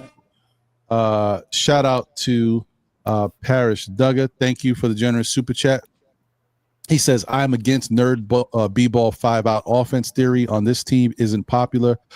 Brunson and Cat don't need that to excel because of their skills. One guy, Precious Sims, Huck Porty, or Mitch with Cat, 20 minutes makes us great. I hear you. I mean, listen, the 5-out thing is is a style of play that the Knicks were trying to adopt because a lot of other teams have been successful at it, or they're trying to compete. But just because you put yourself in a position to do it doesn't mean that has to be your offense going every you can adjust. And I think the precious look might be what they need right now. So we'll see. Hold on. Thank you for the generous super chat. Parrish, he said Randle was the ultimate unbridled clown that night. Yeah, well, sometimes, emotions, man. Emotions can get the best of you. I still don't think he was as bad as some people may feel he was. But then again, I did not see whatever Silk Sutton mentioned as far as him saying F you to somebody on the bench. I didn't see that part. So I gotta look a little deeper into this. And once again, thank you for the generous super chat. He says, sorry, Precious. Hands and height are bad at the 5. Yeah, I agree with that. I think a lot of us know that already. He's not a 5. Better at the 4. He's at the 4. Yeah, exactly. Agreed. Shout out to you, Paris. Thank you for the generous super chats, my brother. Also, shout out to Hard Tackle CB, Mitch 5, Cat 4. He wants to see that lineup out there. Salute to you, Hard Tackle. Thank you for being here. Yeah, I mean, we may see that. But the Knicks, this could be a warm up for that. It could be. And listen, quite frankly, to be honest, look, the Knicks are in a position right now. We just need another big that can come help us play some defense and get some rebounding and block shots. Say it again for the people in the back, Ron. Say it again. For the I know. If it ain't Mitch, then it has to be some. We just need somebody. You know what I mean? We hoping and waiting on Mitch. But once again, even with the Mitch stuff, let me just say this real quick because this is not a knock on Mitch. It has nothing to do with Mitch. But you can't listen to Mitch, okay? Because Mitch don't be knowing what's going on. Mitch was giving us some people some false hope, saying, I'm ready. Let's go. Today could be ahead of schedule, all this stuff. Then we find out he is still on the same schedule, if not maybe a couple weeks after that. He ain't coming back until late January, possibly February. And 2027. Right. And then when he comes back, we got to see what he is, man. We don't know what he's going to be. He might come back and to play 2-3 weeks and get hurt again. Because that's why it makes total sense. He has a body of work. Just like I said, Bridges has a body of work. Mitch has a body of work. We know what Mitch is. When he's okay and he's on the court, he's the devil. He can do work. But that's our problem. Can we have we been able to count on him since he's been on our team? No. So what it's like, okay, why have a Mercedes Benz if you ain't got no battery for it, right? It's like useless. So I mean, why not capitalize and use whatever value he may have or whatever we can and get somebody like a Kessler or somebody like you guys said, a defensive minded big. They can rebound, block shots, play defense. That's all we need, right? But we need somebody that's available. Look, I'm gonna tell you this. Now that we are in the most important stretch of the year, the 40 game middle, right? We talked about the 20 in the beginning. That's the gelling part. I said it in the other show. Italians, we know about the gel. So the gel, that's the gelling part. Now we are finally coming to see where the pieces, we are movable parts now, right? I like that they started Bridges on Edwards, shut him down, put him in solitary confinement, right? And then we could have put OG on him. So now we have that availability. The fact that Hart has whatever he has going on gave us a small glimpse of what it would look like to have a strong body out there, not necessarily a tall body. I was going to mention this young man, but playing in the G League and going off in the G League is almost like going off at the high school, but you're like 25. They don't play defense. It's a lot different type of style of game. It's a completely different style of game. The pipe dreams of Kessler are gone. Danny Ainge is involved in that. That's gone. Maybe even the pipe dreams of Kolek being the next backup I want to keep Koldik. Why draft players and really go hard at looking who they are? Especially this young man, I believe, was a 4-year college player. You know how rare that is for a person to play that long, which they used to always do. That's why they had such good careers. He's a good player, but if you're looking to optimize the big man, especially the big man second unit, we have probably, I'm going to say this, we have the best scoring big man in the game. Not the all-around best, I believe, is probably Joker, but the best scoring big man in the game. His scoring rebound ratio is ridiculous. All right? Even a good passer. But defense-wise, even though he's stepping up, even though he's not falling for those early, head fake fouls that he was falling for, people aren't talking about that as much lately. He's not getting 2-3 fouls right away in the first quarter anymore, right? So we still need defense, like a major defensive tree in the middle right there under the basket, right in the middle, right? And so like people like Moses really lighting the backside. We want somebody with size who could block like Kessler, block like Mitch. But we don't know what Mitch is gonna be. So if you're gonna have to package somebody like a Kolek and a Mitch or something to get somebody defensive, I want to get younger. I don't want to get a broken Cadillac in the garage. I want to get something that is possibly, that will fortify. Maybe you even have 2-3 years on the back end, and you don't have to worry about it next year. However, that really shouldn't be our full focus right now. Our full focus right now, right, is working with what we have in front of us right now. And we're doing that. And I love the fact that Brunson is sitting more. What people don't realize is how hard that man worked in the playoffs last year on 2 hurt ankles, a hurt eyelid, and even his hair hurt. And didn't take a break, Jay. Didn't take a break. So if you're winning, and you got to remember, he could create his own shot. Like Ron and I were saying for this whole time, he creates his own shot. Not only does he create his own shot, he creates your shot. So he's able to create all these shots where Cat, yes, he could create a shot, but most of the time, if he's not shooting a 3 because he's in position for a 3, he has to be down low and fed the ball. Yeah, sure, he could dribble, sure, but being taller and dribbling is much more of a liability and the availability to steal than it is being 6'1" and have the availability to distribute and score. And I think the reason why he's resting like this is because we know we have a longevity team, and we're going to need him in the last 20 and in the playoffs. So this man deserves the rest.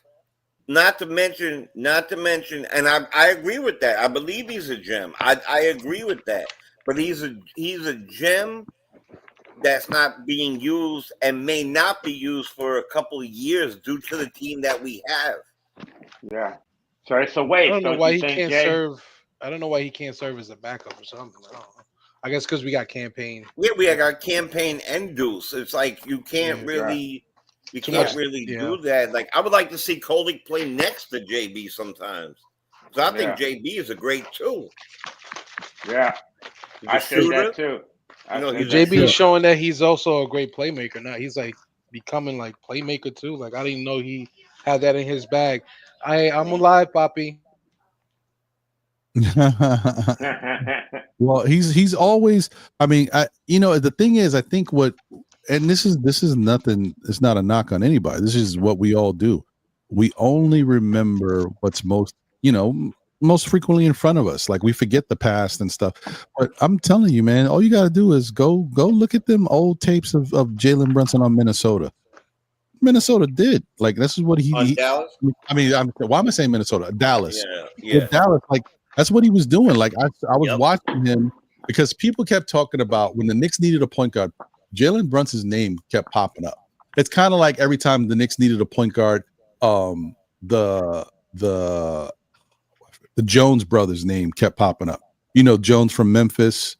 I think Herb Jones. Herb Yeah. Jones. those names always popped up, right? So I'm like, I got to look at these guys and see what they're about. I had to do the same thing with Jalen Brunson. And then there was a point where I started watching him, and then they played the Knicks, and he was dicing the Knicks up. And I'm not talking about offensively. I'm talking passing wise. He was getting the ball to guys and passing them open. He wasn't even, I mean, as he's been with the Knicks, he doesn't even really do that with the Knicks like that. But he was doing that with Dallas. And I was like, oh, okay. Now I can see why people are high on him, because he's a point guard.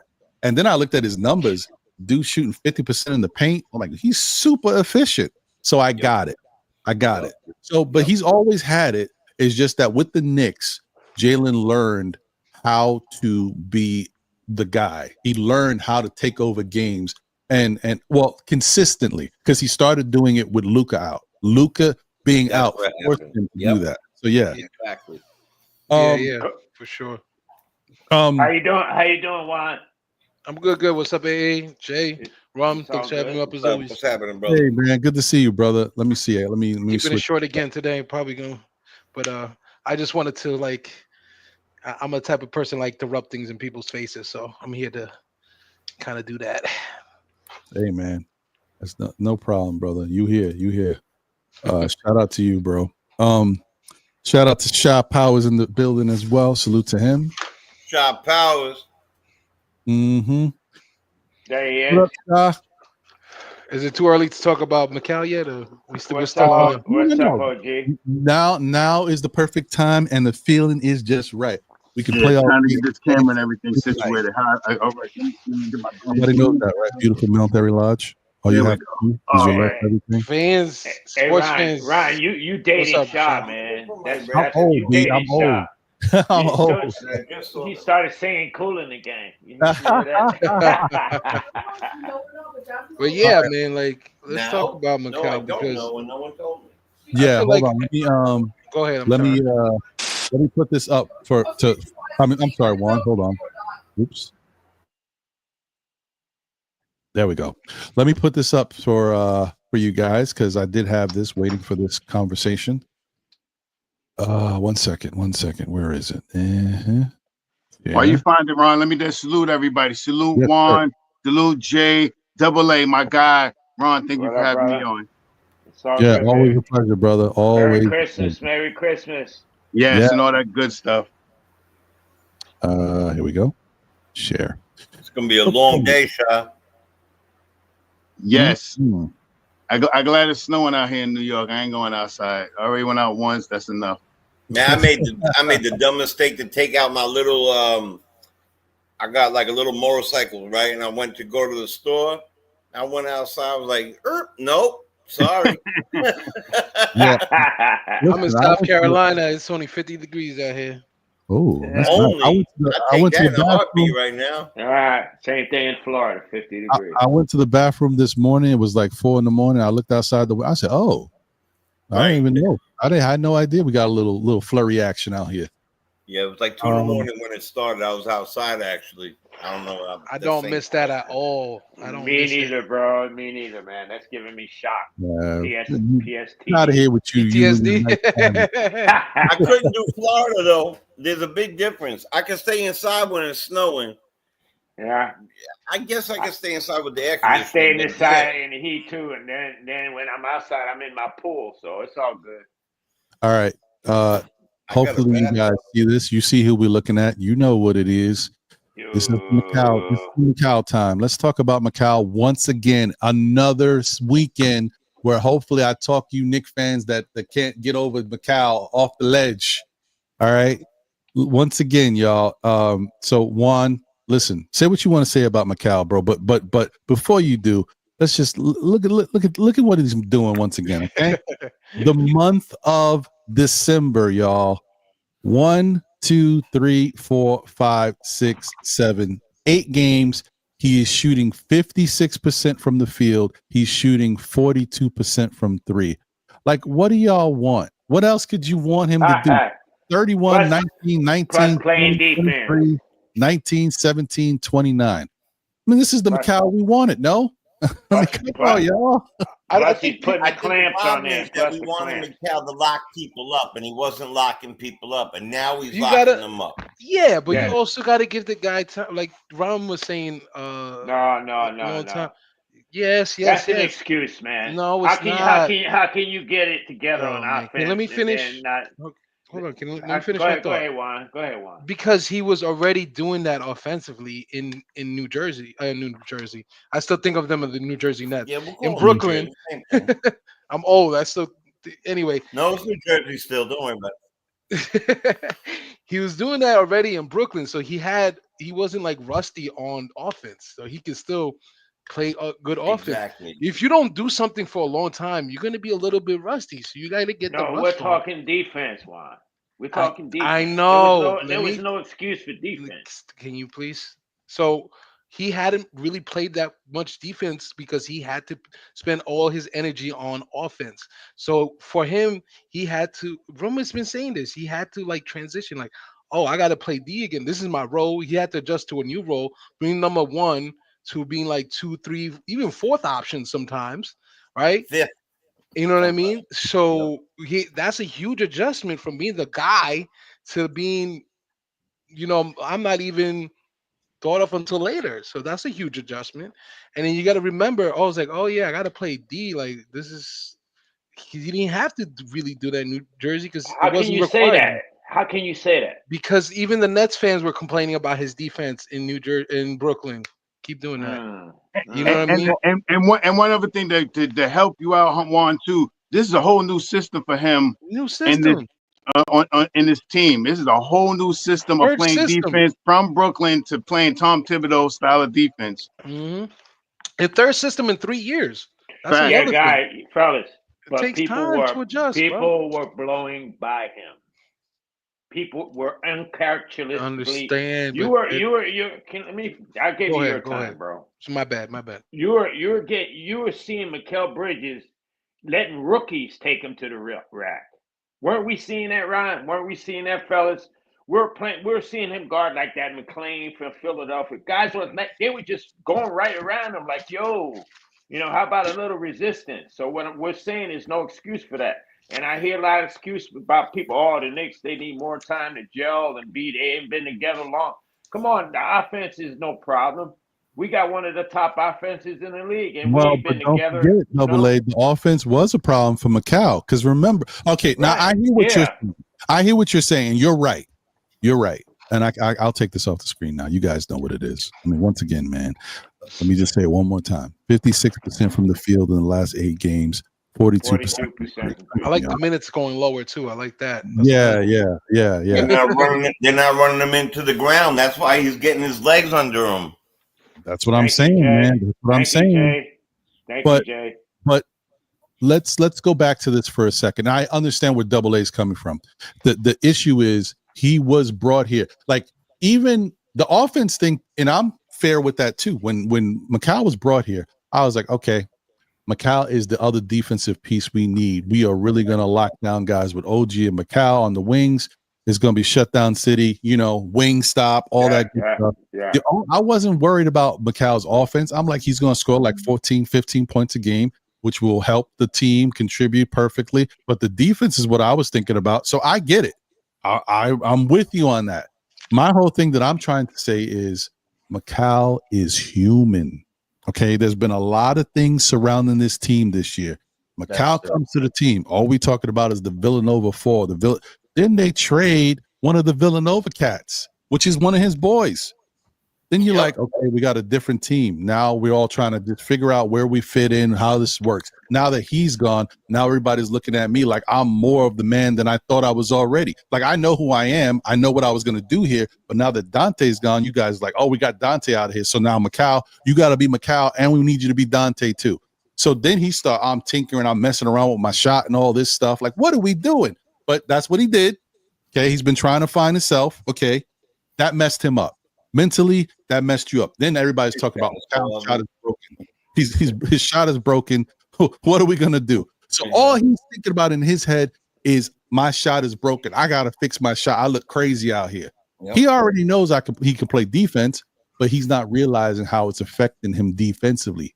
Defensively, he's missing a beat as well. Like he's too much in his own head. Guys kind of as fans, we forget these guys are thinking. They're out here trying to figure, but they're in their head. That's reason Mikal can shoot. His numbers show he can shoot. The fact that he's missing shots, that's mental. That's him changing his shot and then losing his form, not catching the follow through the way he used to have it. That's mental. Focus. So he gets back to a certain point finally now where he feels more comfortable about his shot and he's no longer, it doesn't look like a broken shot. And guess what, guys? All of a sudden, his defense is better now, too, because now he doesn't have to keep focusing on the shot. He could just go out there and play basketball and go out there and play the defense he knows how to play. It's all connected in my mind. That's all I'm trying to say. It's all connected.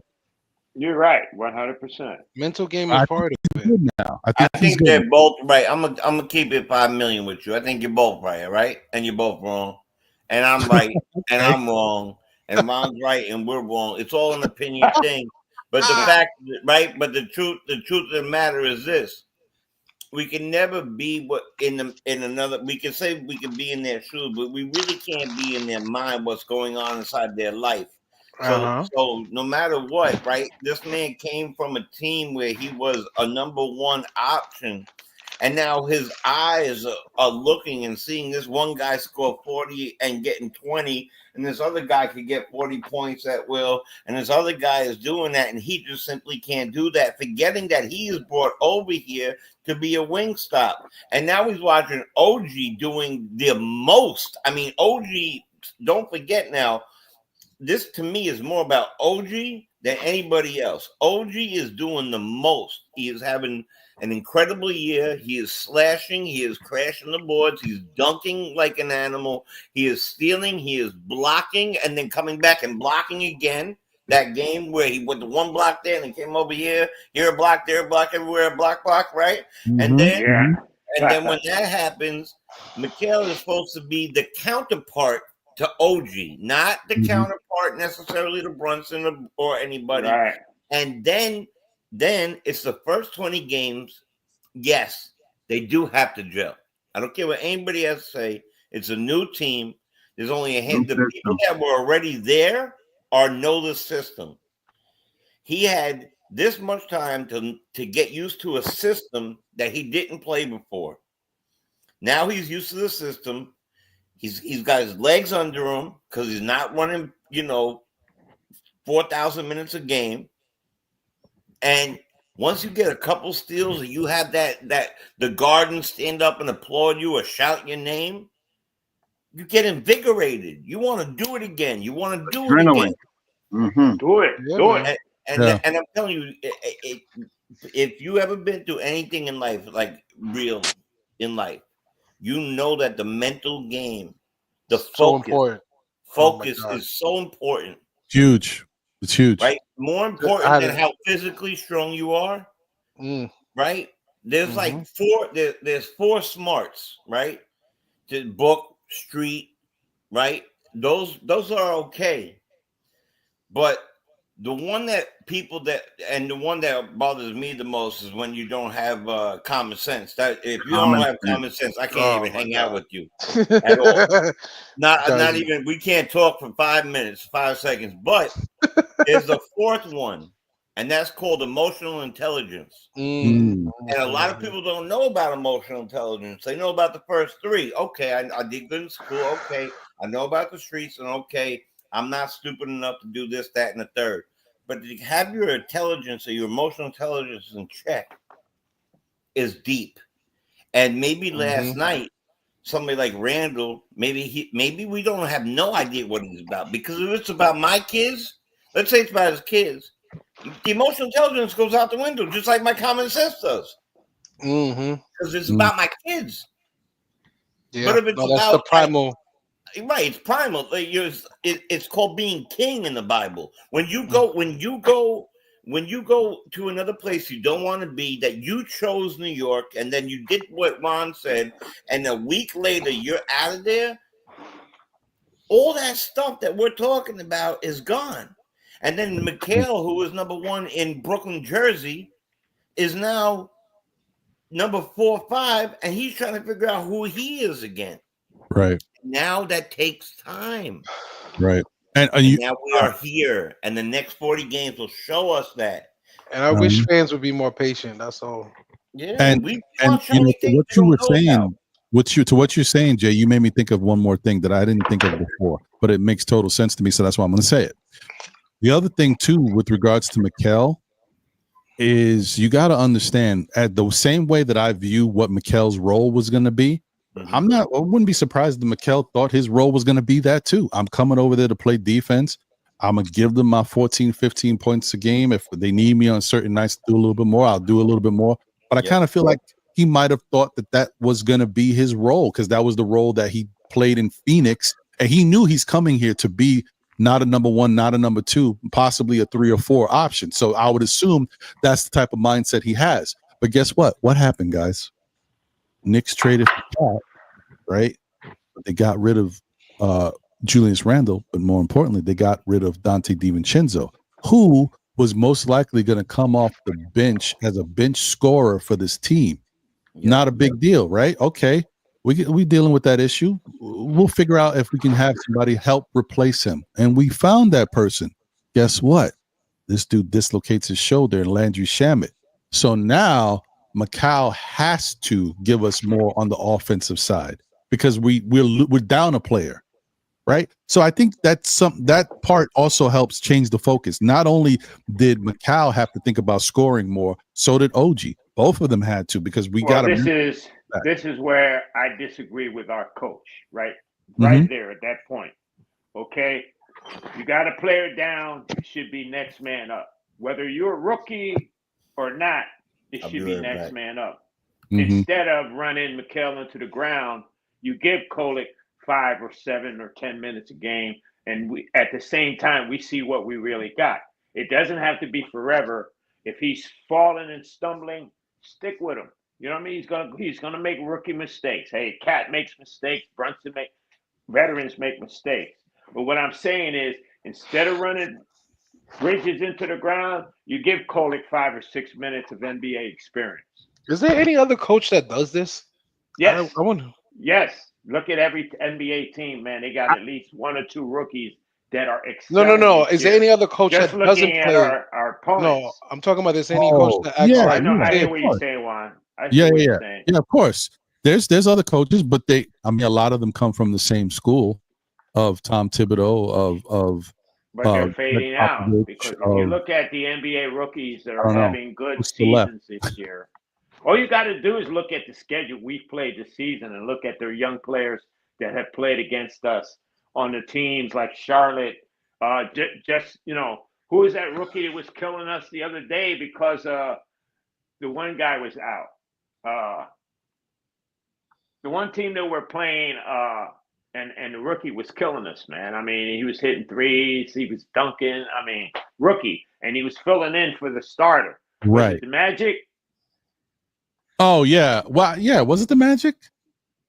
Yeah. I don't know. Every time they had a couple of young guys go off on us.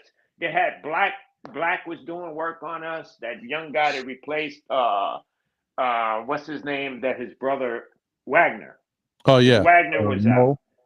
Mo was doing work, but I'm saying the young guys were doing work against us. But Philadelphia, McLean, he's a rookie. He was doing work. Yeah, what I'm saying is now if you look around the league, this is happening. All right. But our team, we don't do that. And this is where I'm saying my disagreement with Tiz. I hear you. Yeah. This is the only way we're gonna find out what we got. But I have a little bit of a pushback to that. I'm sorry, Juan. I'll let you go right after that. My bad. I have a little bit of a pushback to that because Juan, you didn't have to leave because of I'm just joking. I guess he had to step away. His device is not connecting.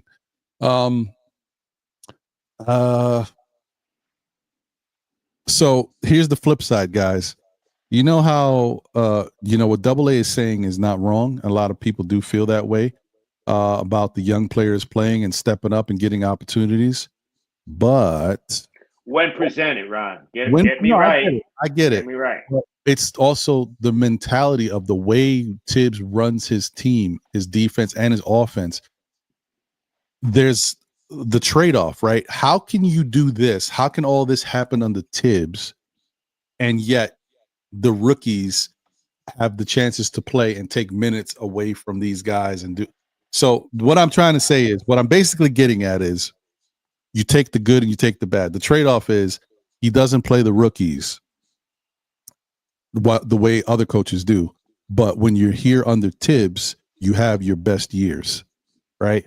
Because he plays guys a different way that he believes in, and they wind up having their best years under Tibbs, career years. So you take it, you might look at his style and like, but he don't play these guys. But they also get hurt too. They also get hurt.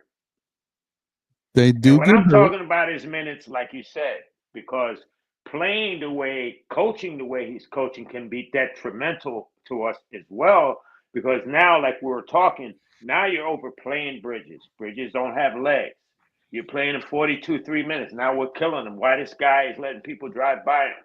Why is this guy doesn't have energy? Why are the Knicks not closing out the game? Why don't we know what Kohler can do? And like I said, I'm not talking about as a steady 100% set thing, but what I'm saying is, if Josh Hart, what he did when Precious came back, did he add Precious to the rotation? No. He took Sims out of the rotation and put Precious in. So he subtracted. He didn't add, he subtracted, right? To leave us with that same 7.5 man rotation, whatever it is. But what I'm saying is, if you got a situation where you got a choice, either I got a couple of games where I'm going to be short. So now either I run Bridges and the rest of the guys into the ground, or I give this kid who's been practicing on our team, who's on our roster, who is an NBA player, and let him give us some minutes. Okay? And I'm not saying Double A for good. Double A, is it that he's not giving them enough minutes? Because he has Tom Thibodeau surely played Huckapurdy. He has surely played Patty a couple of games. He surely played Tyler Kohler a couple of games, and times that we needed them, but they did not show up. I remember one game when we needed Tyler Kohler to come in, and two plays down the hole. One play got blew by, and one play he was lost in the screen, and Tibbs called a timeout, and he substituted him out and put back in one of his starters, just like Huckapurdy. Huckapurdy also has been playing some minutes. You're cutting out a little bit. Sean. He has played some minutes, but when he gets beat back door, or he gets an aggressive foul, something that he pulls him out and don't let him play. I'm not saying what I'm trying to say is, if this was 2 years ago with Huckapurdy and Tyler Kohler, they would get plenty of minutes. Right now, with us having 5 pretty much could be all-star players in our starting lineup and 2 dependable players in our second unit, I don't know. I think and I'm just hypothetical around here. You got me wrong. I'm not trying to get as a regular routine. I'm saying in desperate situations where you don't have what you're saying. We've got our 5 starters. We got our reserves, our set reserves. I know that. But if 1 or 2 of our set reserves is sick for some reason, I'm saying rather than overplay Bridges with Tyler Kohler, he played. Remember, 3 games in a row. Patty played until he messed up that last game and got dunked on, and then right after that he missed 3 3-pointers. Then he didn't play no more. He did it this year. He did it this year, especially earlier in the season when he was trying to figure it out. I understand where you're coming from. I would love to see Tyler Kohler out there and stuff like that, but I don't know if his defense is ready for the NBA right now. His defense in the G League, he's killing it. He's killing it in the G League. 30 points, 20 rebounds, all this other stuff, just like Deuce McBride did. Huckapurdy, great in the G League. He comes up to the NBA and he gets lost in the sauce like Sims did his first year when he was there. Deer in the headlights. He's looking around and he gets beat backdoor 2 times in a row on 2 slams on him. He got pulled out there and he didn't go back in for 3, 5, 7, 9 games. You know what I mean? Second, third, and He fourth has year, played too. these guys, but it goes all back to me and just saying this quote: Tom Thibodeau's circle of trust. When Tom Thibodeau starts sitting back, just like the other night, he put the rookies in. We were up 30. We got down to 20. First thing he did was blew the whistle and sent him down. Talked to him. He took out Pettier. You know what I mean? He was like, "All right, we didn't give up 12 points. We didn't give up 12 points in 4 minutes. And on you playing the defense, you gave up 6 of those points. I'm just ad-libbing right now. You gave up 4 or 6 of those points.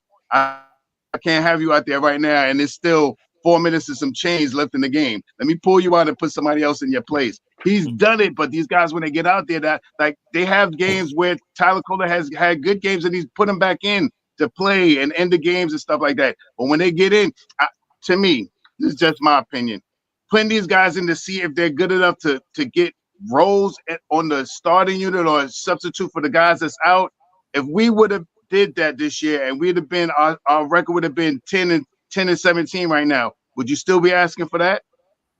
No, but I'm not asking what you think I'm asking for. Yeah, I know you mean spot minutes, just to give somebody a blow and stuff like that. And by the way, that's not what he did with Gaudier. He gave him break the glass. Break the glass. Yeah, just saying just for rest purposes. These guys are human. They need the rest. That's all. Like you I don't know. And man. I'm saying that's in the thing case that of drives an emergency, you short 2 or 3 guys. Instead of playing 7 guys, use one of the rookies. So what? They make a mistake. Our other starter, you don't think Cat gets beat back door or Brunson gets beat back door or they blew an assignment? And if you tell a rookie you make one mistake and you sit him for 10 games, the next time he goes on the court, he's going to be scared to breathe. Because he knows. And every time the whistle blow, he's going to be doing like this. Or maybe he might come out like a monster. That's the point that I think Tibbs is trying to get across by what he does with these players. Like, as fans, we love our team, we love the players on our team, we see certain things in our team, but Tibbs is a coach. He's an NBA coach for years. He's a coach of the year twice. He says, I need these guys to be a certain way on my team. You're going to be here. This is what I expect. So I'm going to coach you a certain way. There's going to be guys who get it and make the change, and there's guys who can't take it and they out of here, and then we trade them to Indiana. Obi. It's just going to be that. Wish we had right now, but anyway, that would be that. You know, it's just going to be that way because that's just how it is. He needs to find the certain guys, the diamonds in the rough that get it and they go. A diamond in the rough is Deuce. Deuce got it. You see, Deuce is telling other people, this is what he does. You do out there. This is what's going to show. You right there, Ron. Deuce got it. And who did he say it to? He said that to Huckle Purdy. Why did Deuce finally get his break? Quickly left. Because he got promoted. Yeah, but he got promoted because he was there and understood what needed to be done, and he was quickly left. And he stepped up. He also stepped up too. He also stepped up big time with his scoring percentage. Did more time on the floor with his better defense and stuff like that. He wasn't even playing. Right. He was another guy. He was another guy that Tom Thibodeau put in for spot minutes when we had him, when we had IQ and stuff like that. He'd get him in there, he'll hit a couple of 3-point shots, and then he'll miss 3 in a row. And then Tom Thibodeau pull him out. His defense always been decent. But now his prowess is scoring the basketball. You get him out there, he shoot that rainbow 3-point shot. You know, and you hear it from everywhere. You hear it from everywhere where we go. Dudes, you hear that now because now he's getting more minutes. The more time these guys next year, these guys are getting more minutes than you want to say. We got 3 guys that probably might not come back yesterday: Precious Achua, Shamif, and Payne. These guys won't come in, but you know who are filling for him? Huckle Purdy, Pattier, and Tyler Kohler. Those will be the guys that are coming next year. About 20 more games, though. I'll tell you that. You might not. You know what I mean? Just to say that. I'm not saying. I wish Tom Thibodeau would sometimes do what we all wish he would do. But me knowing Tom Thibodeau, that circle of trust is for real. Yeah, it is for real, man. That's why a circle of trade prospects is for crap. And you know what? Players' trade values is for crap.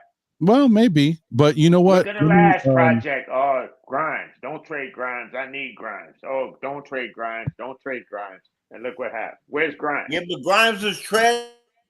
Yeah. Dallas. Yeah, gave but you know, Grimes, we gave him a lot of burn. Oh yeah, a lot of burn. Grimes got a lot more burn than Deuce did.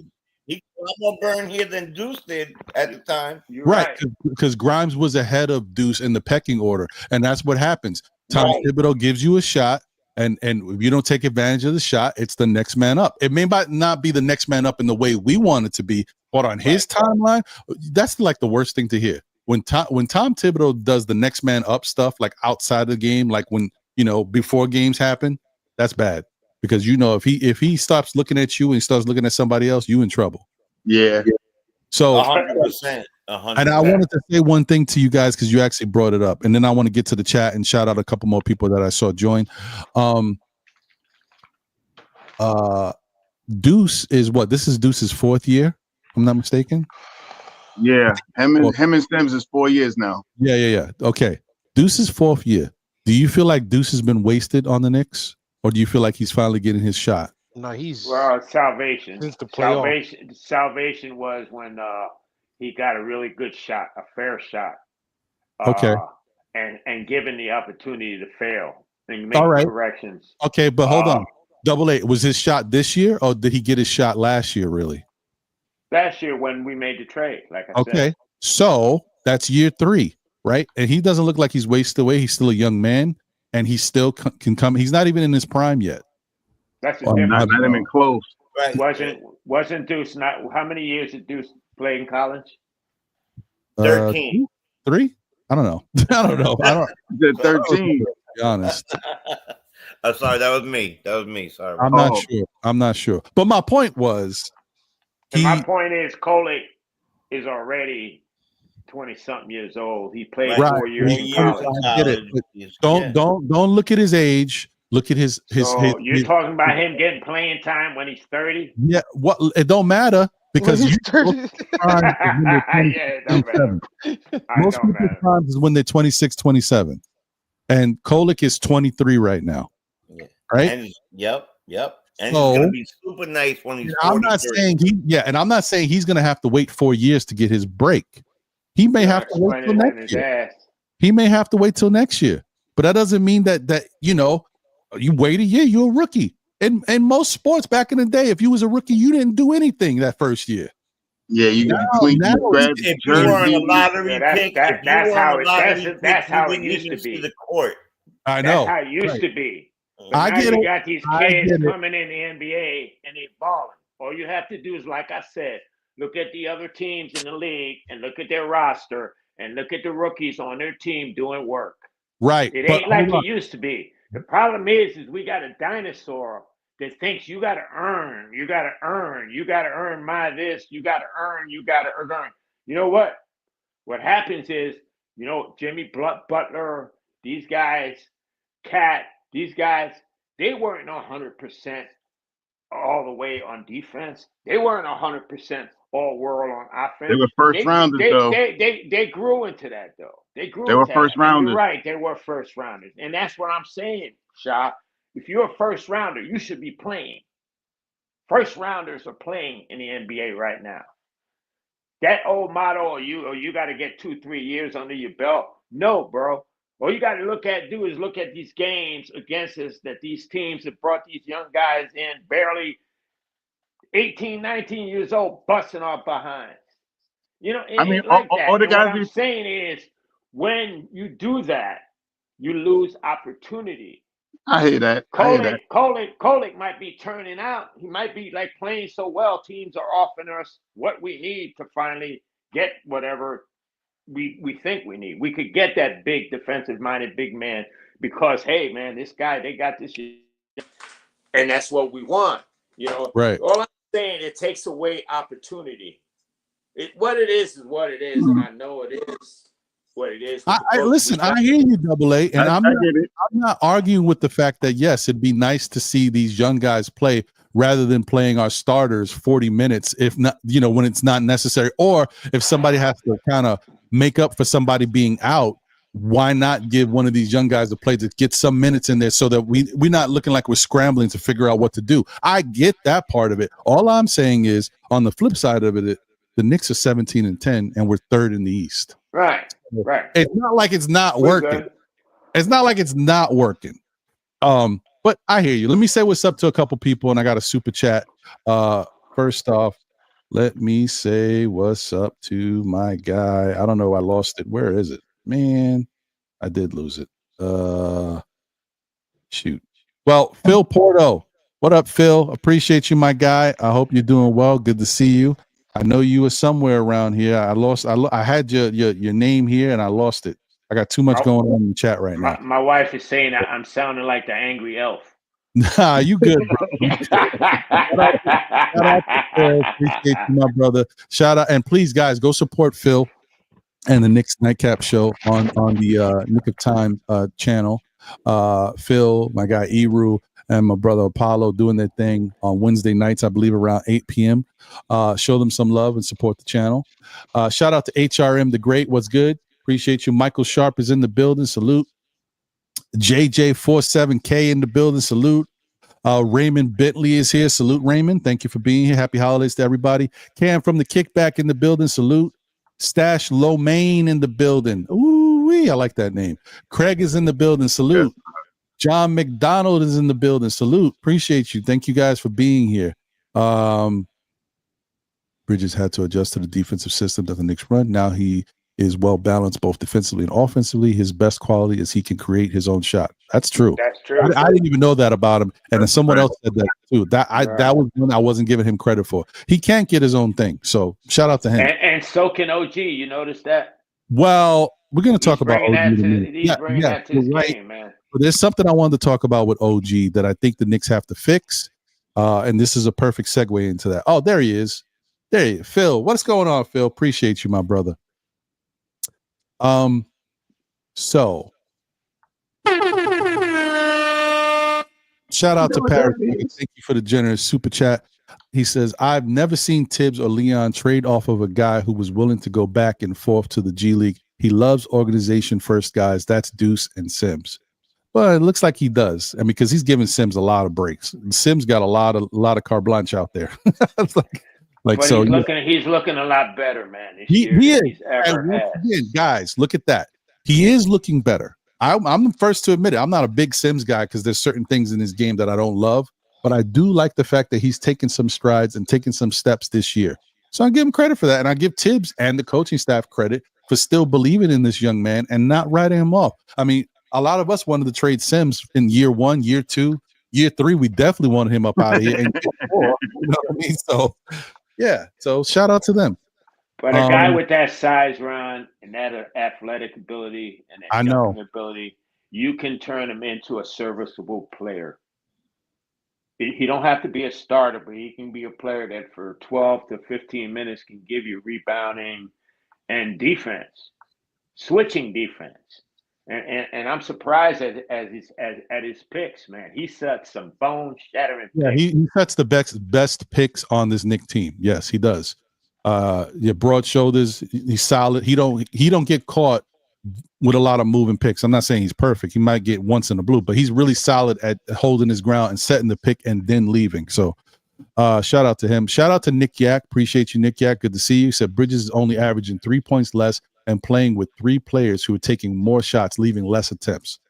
So these are the type of things we need to look at, man. People, you know, we get too caught up in certain things. We forget what's actually really in front of us. There's a lot. Shout out to Captain Slim in the building. Salute to you, my brother. Appreciate you. Thank you for being here and rocking. Shout out to Doug Fresh. Okay, it's not him, but shout out to Doug Fresh in the building. Salute to Tipkin coach, period. Facts. Yeah, man. Oh, wait, there's one more. Oh, shout out to Ralph Ventura Bro Lewis in the building. Appreciate you. I think this is my first time seeing you in the chat. Thank you for being here and rocking with us. Please smash that like button and subscribe if you like the content. Tibbs has a ceiling. What in history says he's going to take the Knicks to the promised land? That's a fair point, but what says he's not going to? This is the best team Tibbs has ever coached. Maybe, I mean, it's obviously the best Knicks team, but this might be the best team he's ever coached, period. So let's give Tibbs the opportunity to see what he can do. Last year, no one thought we were going to win 50 games. We won 50 games. No one thought we would be second in the East. We were second in the East. Right now, we're third in the East. We are 17-10. Knicks haven't even gone on a real run yet. Give it a minute. Let's just see what we got. Because, a couple 20 games from now, people could be like, oh, man, all of a sudden the Knicks are the best team in the NBA. You never know. I'm not saying they will be. I'm just saying we don't know.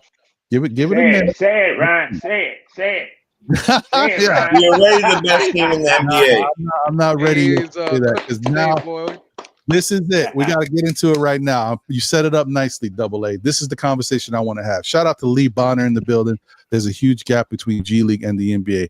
I'm telling you, the G League defense is like a turnstile for real. Every player, bro, keep running. It's like an all-star game out there. Horrible. Yeah, bro. I don't You want look to at teams like you look at some NBA teams, they like G League on defense. Yeah, I don't know. It's That's bad. true. Shout out to but Ala. you know what, though? It is good to have those young kids play a lot. Oh, no, I agree. In the G League. 100%. They need to be out there playing and being in some type of competitive nature. Getting So when some they come back reps. up to the real team, they're not cold and they can feel like they're part of the unit. Did you guys see last? Yeah, read your thing, and then I game? want to say something. I want to say something about that, kid. All right, hold on. Let me read you guys this see? and then a double A. Hold on one second. That's why it's a rotation. You don't break rotation just because you can. It builds weak habits. Players need to know how it's going to be at all times. Facts. That's the principles of leadership and coaching. Yep. Also, let me throw that out there. My fault, Trell. I didn't see that, man. Spree in the building. Shout out to you, my brother. Good to see you. There was a spot in it. I ain't say it yet, yo. I ain't say it yet. Come on. You smile. You smile. Yeah, but Crimes, I agree with them. Me too. Listen, I'm on my Ric Flair. To be the man, you gotta beat the man. And right now, Boston is the man. Still, in my opinion, it's coming. Of course, it's coming. And you know what happens when you put somebody like Tyler Kolek down in the G League? When he comes up here, even though the competition is way, way better, he's still going to feel like he just balled out in the G League, right? Where there are some people from that already played in the association down there, and he's going to have way more confidence than he does sitting at the end of the bench waving a towel. That's true. That's true. And it hasn't he also becomes more of a trade chip because he's getting 30 and 10. I guess that's why they're playing Sims too, because now he's in trade. Did you guys notice Towns was consulting Toppin? Because for some reason, when it was garbage time, certain players went in and certain players. And I noticed that another game too, Toppin wasn't getting in. He wasn't getting in the garbage time game. Even the last couple Towns of them. has been talking to a lot of them. Yeah. Every player, not just the young ones, but like the bench players, period. Deuce, Payne, all of them, and putting his hand on their shoulder and like talking to them. Yeah. I mean, he's our oldest veteran right now, right? If you win 10 years in the league, no one else on the team is 10 years in. Josh Hart is what, 7, 6, 7. Everybody else is 5, 6, 7 around there. Right, right. So, and Pat I think is the oldest tenured veteran that we got. Right, and I think maybe not even Payne, because Payne, I don't want to say got kicked out of the league, but went overseas to play for a couple of years and came back. But consistent years in the NBA, Cat is our oldest guy. Plus, you can't put Cat and Payne in the same. No offense. Right. But that shows you the maturity. Don't forget, when Cat first got here, he was in his emotions a lot. Mm-hmm. So now we're seeing this man grow up, and he grew up, and now look what he's doing. Yeah, I mean, what he did in Minnesota is so special. You just step back for a second. He went home, essentially home, right?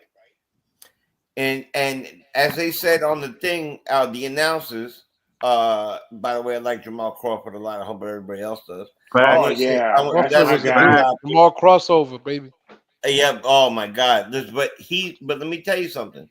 He did something no one ever did, and I said this last night with Shah and Divine and them. He had 30 plus, 20, right? He had 32, 20, 5 rebounds. and 5 for 25 5. assists. 6 assists, Mhm. and 5 for 5 from the 3-point line. And he did it in his old town, not saying a word, not boasting. And he said it at the end of the game. I didn't do this for me. There was a lot of emotions. I have a lot to say, but I'll leave that for Shaq and whatchamacallit. Right. But what I'm gonna say is I came here for the win, and I did it from my city. What city is that? New York City. Yeah. So you got to give it to him. That was a lot of restraint in for his game, and he talks a Kolick and Toppin. Yeah. He's Right. great. Thank God we got this man. And just to go in with what you say, because I don't like him anymore, really, because I just feel like there's a lot of hate when he speaks about our Knicks, which is true. But in reference to what Cat was saying, where Shaq decided to say what he feels like Cat was trying to portray, I think that's probably true. Like Cat's like, listen, man, I gave you guys 9 years. I've been a model citizen. I'm a good dude. Right. I'm a good player. I thought I helped us win games, and you guys traded me. So, you know, I feel a certain way. Like I gave my all to the city, you know, but it is what it is. That's life. That's the business. I think Shaq has Business, a baby. very, very hard time giving accolades to big men because when you mention He's jealous Ewing guy. and you mention Akeem Olajuwon and you mention Kareem Abdul-Jabbar, you Or should Robinson. mention Shaq as well, but you don't ever really hear Shaq when you mention those big men, and he should be mentioned. But I think he has a problem because he's used to that bumping and breaking backboards and elbowing somebody. But he also played with Kobe. He also played with Penny. He also did all these other things that Cat never did. Wade. Yeah. I like to chime in too about Cat too. He's matured a lot too. I noticed like he even said like when he first got to Minnesota, he was a boy in a man's body. Now he's grown to a man. Like he's noticed that he's grown up. So yeah, I mean, I prefer that than I hate to bash on Julius, but like it seems like it's just a 180 type of player. I prefer. I'm forever grateful that Julius came to New York, but I'm also glad that he's on Minnesota now. Like for real. But imagine having Cat and Julius right now on this team, though. I don't want to bash That Cat. wouldn't work. I don't want to do anything negative to Julius. He don't deserve it. He played his ass off for us. He did. That's my one language. But he shouldn't show hate towards our players. You know what I mean? But how do That's we the know case. he showed hate towards our That's players? what I'm saying. If that's the case. I'm saying, if that's the case, you know what I'm saying? He could have went by and not wanted to talk to one of the coaches or something like that. I said last night. Promised something, and it turned out not to be true. You know. Yeah, So, yeah, he can have a little. I mean, what you gonna do? You rehabbing? You doing all this work? You're doing all this work in New York to get yourself better and stuff like that. And before the season started, you traded. I mean, two things I say. And you went to the coldest part of all of America. Like, let's be honest, man. Right, but Shy, look at this point though. Like I was telling Ron, he got traded not because we traded him for what we thought was a better power forward or somebody to play his position better. He got traded for a need. We didn't have a starting center going into the season, so we had to trade from our strength. You know what I mean? And it worked for us.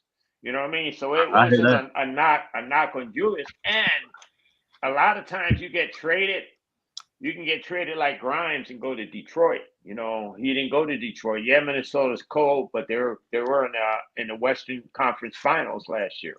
Damn right. They actually finished better than us last year, you know. And Julius wasn't going again. He was going where he had a couple of players are good players. He wasn't going there to be, you know, the only guy, you know. So, but you know, he gave us a lot, and I don't want to badmouth Julius.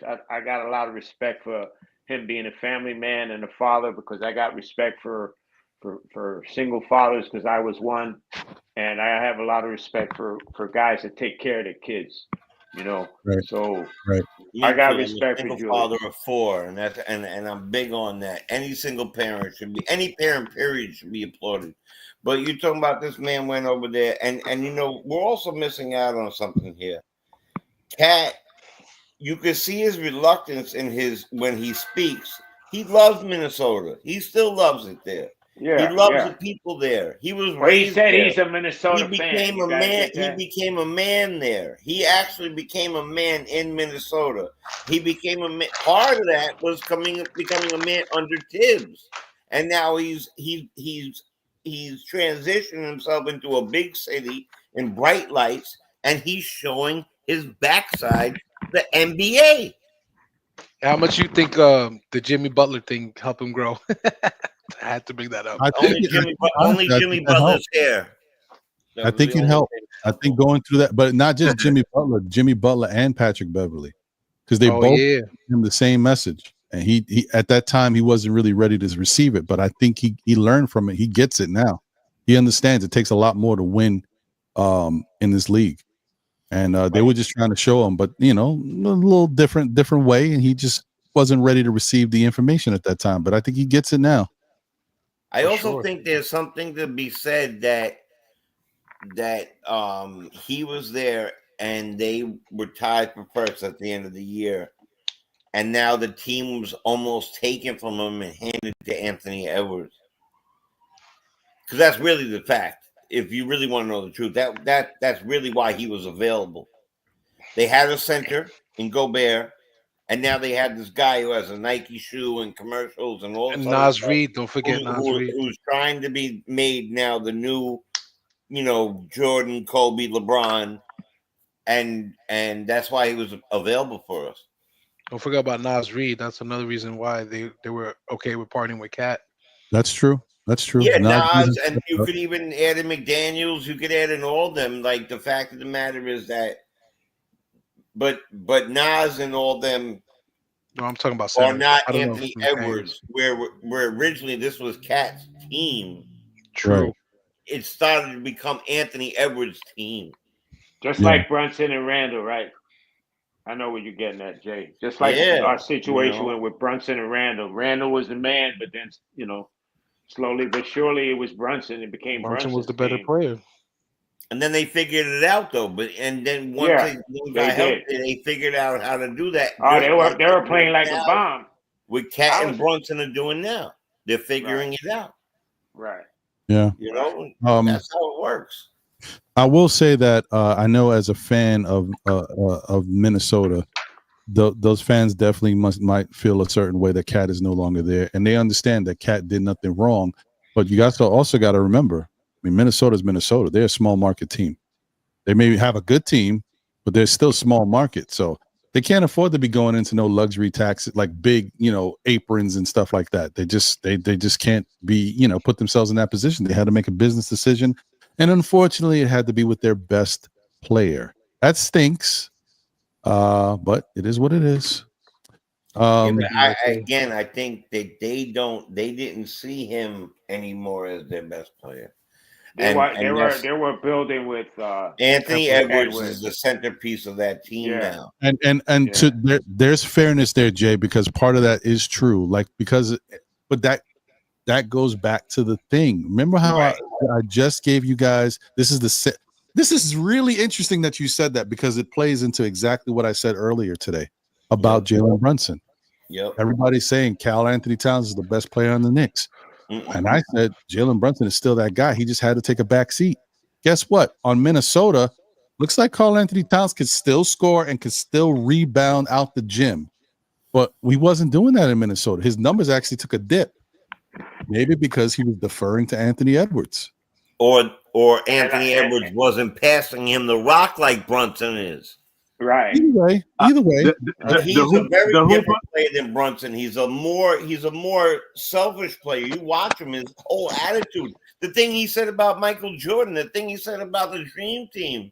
The guy is not a humble dude. Well, I mean, before we get off on that, you don't have to be humble to be. I'm going to say that Anthony Edwards is a little bit of and I'll get over to you, Sha. I know you want to say something. Anthony Edwards is a little bit weird because he eccentric.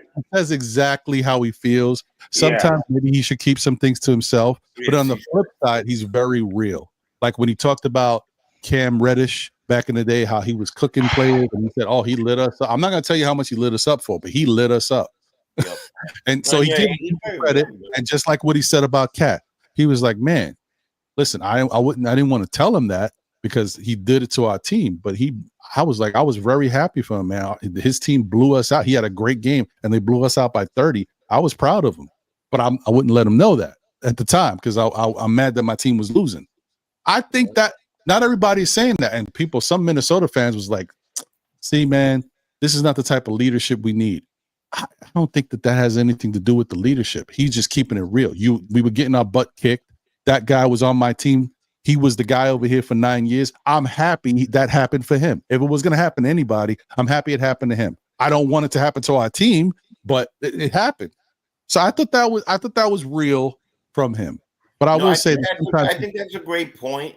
And I also think what you said the thing about Butler and Beverly and them, I think that Cat's best team he had was last year's team.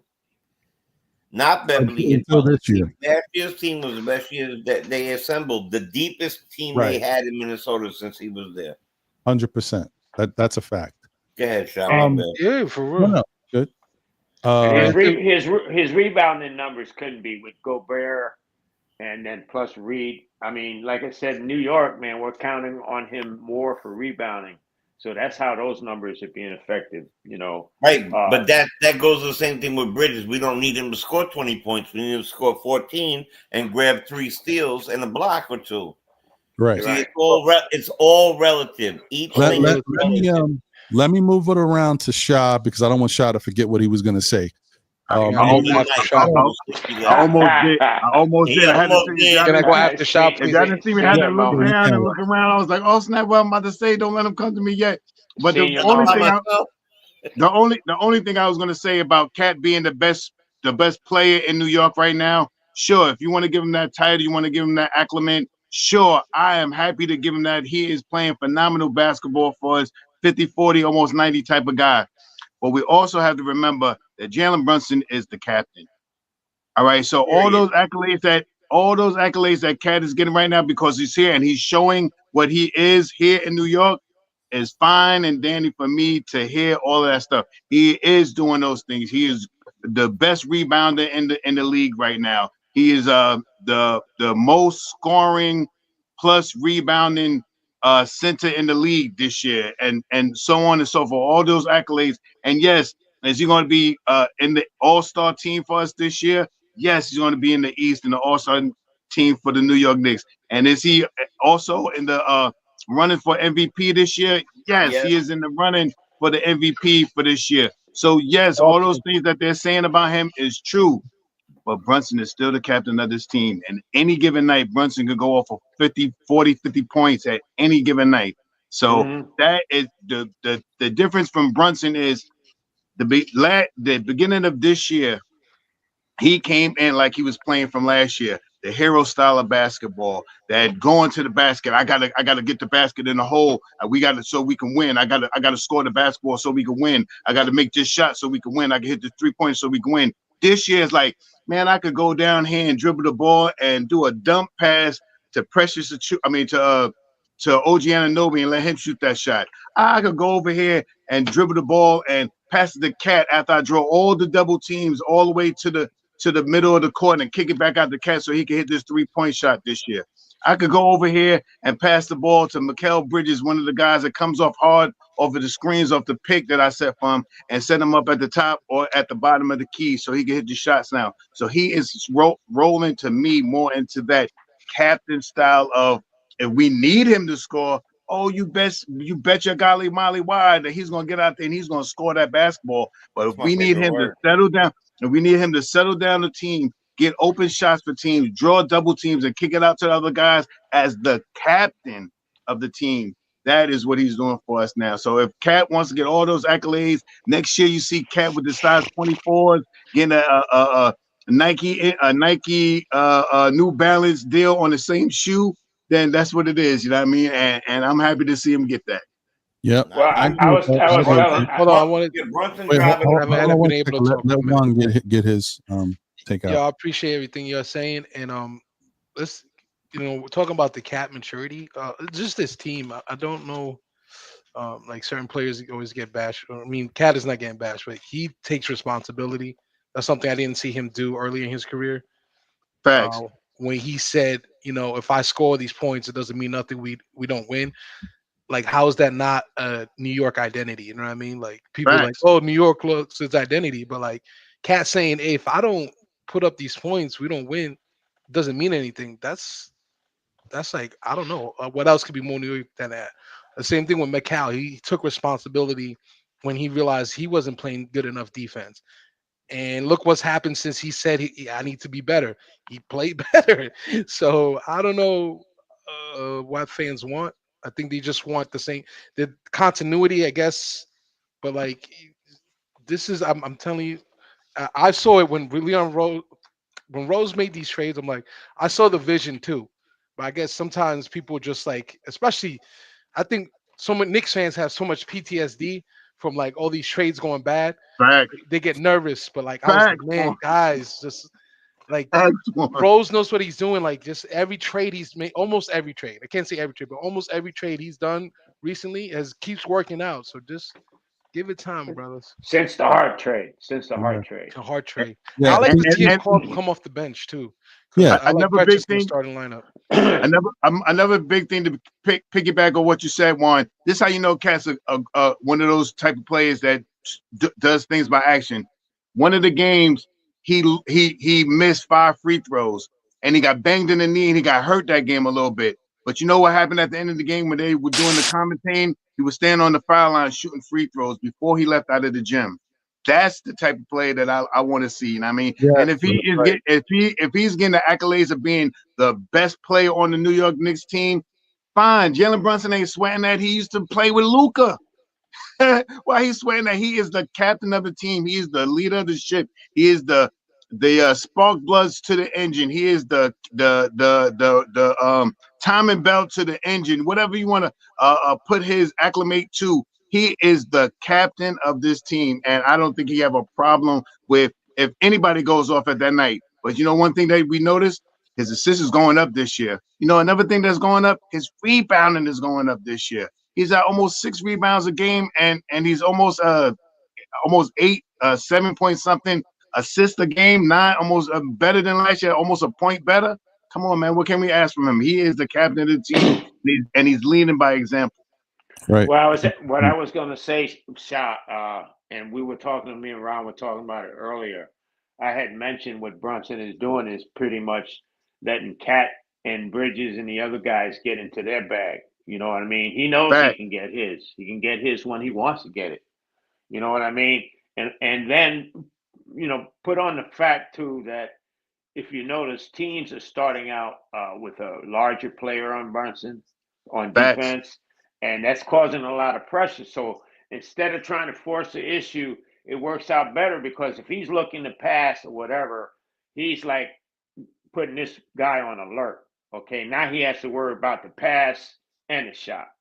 Now, if Brunson is just looking for his, the guy can play defense a lot easier because he's just worried about D'ing him up. But if he's got to worry about, this guy is passing, he's moving the ball, and the way the Knicks are setting picks, that opens it up. So, Brunson is working a lot smarter, I think. And if you look at our stats, our That's a shooting fact. percentage, everybody's working smarter because we're scoring. Look at Cat's stat lines. I mean, he had that many points, but look how many field goal attempts he had. I Right. mean, minimal. Facts. I mean, Right. and this is all coming from Mr. Brunson, setting things up and the one-on-one coverage, having five players on the floor that you can't, leave one of them open. You leave Precious. So, before Precious was Hart. Hart was hitting his shots, so you couldn't leave him open. That was the plan. That was the game plan against the Knicks. Leave Hart open and double off of him, but they couldn't do that no more. You can't do that off of Precious because Precious does the right thing. He'll roll, or he's got that little mid shot, but he can also run to the hoop like he's been doing. So I'm happy with this team, man. And I got no doubt that Mr. Brunson has not lost a step. I think it's going to be an even better playoff and series for him. He's going to be healthier going into the playoffs. He's going to be less fatigued. Like Jay has said, Brunson really didn't get a rest, man. He went deep into the playoffs. Got banged up in the playoffs last season. Then he went into the Olympic type stuff. So, he didn't really get a lot of rest. So if he's pacing himself, God bless him. We got the motor, we got the engines and the horses. He's still putting up 20-something a game, too, though. People acting like he's not putting up 20 plus. He's still putting up like 25 or something like that. Like, it's not like he's putting up pedestrian numbers. They just like he doesn't have to put up 30, 40 now because he has so many weapons alongside him. So that's what we want anyway. You don't need we're fortunate. We're fortunate to have 4 superstars on our team. Well, hold on. I don't know about superstars. Four really good players. Maybe I wouldn't throw everybody. I call them all stars, maybe. Star players. All stars. Put it this way. All stars. Yeah. I hear you. I got Dan waiting backstage. Salute to you, Dan. Good to see you, brother. Ready to bring him up. But before I do, just wanted to say a couple things real quick. Shout out to Sangfreud929. Appreciate you, Sangfreud. Good to see you. I know you had asked the question before. Who should Kolek be playing ahead of? That's correct. Brunson, Deuce, Payne. Yeah, it's a lot. But in spot minutes, maybe. But, he's still got to get ahead of those guys. That's tough. And if Landry Shamet comes back very soon, then what position is Shamet playing? Even more. Like my Italian brothers say, forget about it. Yeah, exactly. Shout out to Soul Snatcher 61 in the building. Salute to you. Really good point. You do not have to hate Randle to like Cat. That's facts. I agree with that. Shout out to Mikal Wells in the building. Salute to you. By the end of the season, I guarantee JB stats will be better than no handle Randle. I hear you. Shout out to you. And by the way, thank you, Mikal Wells and Soul Snatcher 61 for being here. I don't know if I've seen you guys in the chat before, but please hit that like button and subscribe if you like the content. We'd love to have you a part of the team. Monkey with wrench built.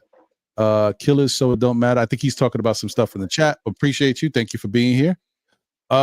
Hey, we got Westchester Lester in the building. Salute my guy, a member of the SKF Army. Salute, appreciate you. He said it's Cat's Town. Stop downplaying. Nope, no downplaying here. But I will tell you one thing: this is still Brunson's team, and don't worry, there's gonna be a couple games where you see, oh, right, yeah, I remember him. Yeah. You don't see that. It's going. Hey, Ron, I got to take off, Ron, but that opens the spot for somebody else. Hey, man, I got to take off too.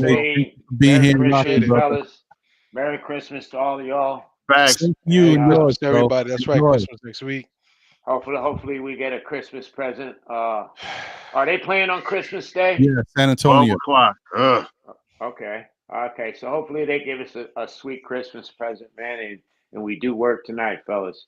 But Merry Christmas to you and your families, man. Later, bro. Wishing you the best, AA. God bless. Peace, brother. All right. I think I got everybody. I say the same to him. I'm bowing out too. Appreciate you having me up as always. Shout out to, I think I said what's up to Johnny Davis before, but once again, shout out to Johnny Davis. Appreciate you, my guy. Shout out to E. Gibson in the building. Salute, E. Gibson. He says, I want us moving to just be more consistent game to game. That's my only complaint about the team right now. Facts. Okay. And let me do a little housekeeping here.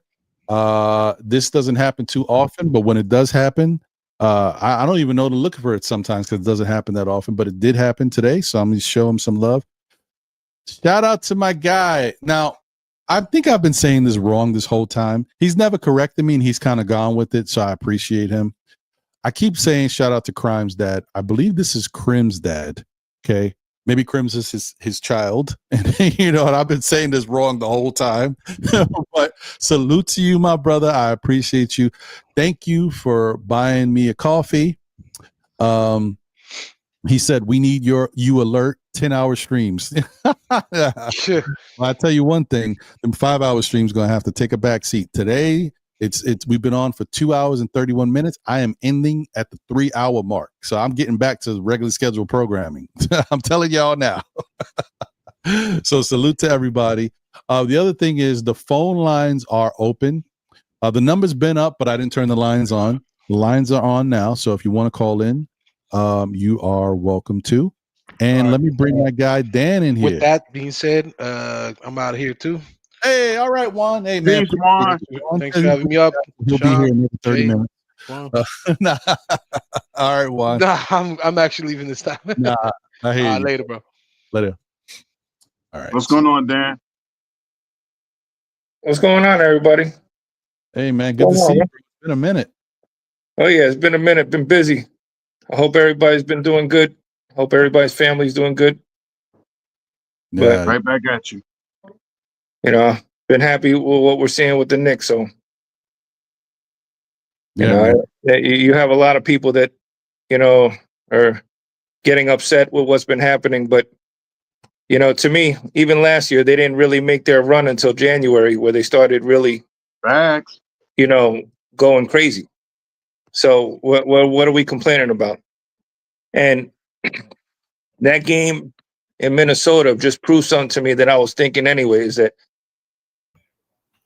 Cat was to Ant-Man what Brunson is to Cat right now. And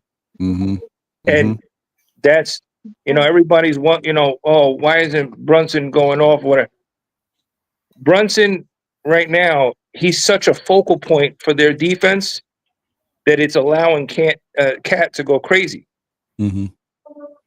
So once they start focusing on Cat, then Brunson's going to be able to go crazy.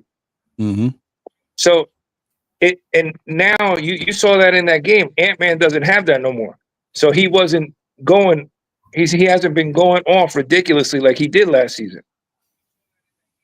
He has a game here or there, but it wasn't like a everyday thing like it was last season. So, you're right. I think you're right. I think that's the thing with the Knicks. Why the Knicks have to continue to learn how to use each other's skill sets to the best and play off of each other. That 2-man game that we still haven't seen really unlocked.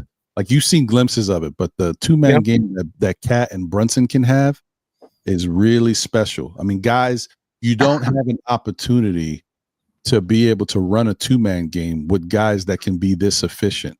We're talking about Jalen Brunson, who shoots 50% in the paint, and Karl Anthony Towns, who is, the stats. I mean, you see how efficient he is. I don't have to even say it. Like, these might be the 2 most efficient guys we've ever seen run a 2-man game. Like, but it's just we just don't do it enough. And so this brings me to something that I wanted to talk about. A really big point that I wanted to get into in today's show, because it's twofold. There's 2 parts of it. You guys saw that I mentioned that I'm still not comfortable with the team. I'm still very concerned about the fact that, okay, I get it. When we shoot the 3 good, we are basically hard to beat, almost unbeatable, almost. But, we did lose maybe 1 or 2 games where we shot well and the other team just shot better than us. But for the most part, we are really tough to beat when we shoot well. But when we're not shooting well from 3, I need to see how the Knicks are going to win these games consistently, because we've struggled and we haven't always won the games when we don't shoot good from the 3-point line. I'm bringing it up because if the Knicks are shooting around 50% from the field, there's no reason that you can't shoot 2s, score in the paint, mid-range shots. Like, this plays into 3 different things. Okay, so 1, I want to talk about OG. 2, I want to talk about the fact that, when the Knicks aren't shooting the 3, they need to be better at, moving the ball around, playing for each other, and getting good looks at the basket. They got to do more. Tibbs has to call the plays to get these guys open so that they can do this stuff. This is what I've been making a big deal about forever. If you know anything about me watching basketball, my biggest part of the game that I love is not the 3-point shot. It's not dunks. It's not layups. It's 2s. I love mid-range assassins. I love guys like DeMar DeRozan. I love Dwayne Wade's game. I love Glenn Rice. I love Peja Stojakovic. I love those are my guys. Like, I loved watching them play basketball. So I think the Knicks need to get back into that you got 4 guys on this team that are basically knockdown mid-range shooters that don't do it a lot. Cat can knock down every shot on the court. He don't shoot a lot of mid-range shots. But if it's not working from 3, let's get the mid-range going. Mikal Bridges already, you guys know, he's one of the best mid-range shooters in the league. Okay, fine. That's done. Jalen Brunson shoots 50% in the paint. So, and we've seen his mid-range. When it's going, it's going. Like, it's beautiful. Good. There's another one. And then this is the one that's most important to me. OG Anunoby. OG Anunoby has a good mid-range game. He doesn't do it a lot, but he has a good mid-range game. And I'm looking at, and I talked about this last night on the Objective Knicks Fans show. I look at him, and it seems like I'm looking at Mikal 2.0. I don't want to see that from OG. I don't think that's OG's game, and I think that's why he's been struggling. OG is running around taking like 3-point shots on the go. Like, what? You don't do that. You shoot stationary set. I mean, you may be a jump shot, but you're set where you're shooting. You catch the ball, you go up and rise. I'm seeing him shooting shots on the move. I'm like, that ain't you. And then he's shooting from the top of the key, which his numbers go down a little bit when he shoots from the key as opposed to the corners. Let's get OG back into the areas where he's most comfortable, where he can knock it down. And I bring this up because nobody's focusing on this because the Knicks are winning. But guess what? OG's been struggling. Let me bring this up. It's just like we talked about Mikal and how Mikal's been playing great in the past 8 games. Let's look at the OG Anunoby's shooting in the past 8 games, because there's a difference here. So for the month of December, he's shooting 42% from the field, which you got to move us over to the left, Ron. I mean, to the right. Oh, sorry. We're still on the screen. Yeah. Oh, my bad. Hold on. Oops. Good. Hold on. Let's go with this one. My apologies, guys. Thanks, Shah. From one content creator to another. Just saying. I appreciate you. So, for example, as you can see, he's shooting 42% for the month of December, right here where my cursor is. 44%, around that is the average for the NBA. 42% is not good. Look at his 3-point shooting, 29% for the month of December. 8 games, guys. He is struggling right now. They need to get OG going. Look at his points, 9, 7, 13, 14, 17, 25, 20, 18, 7. Don't get me wrong. The 18, the 25, the 17, that's not bad. That's decent. But it's just look at these other numbers, 9, 7.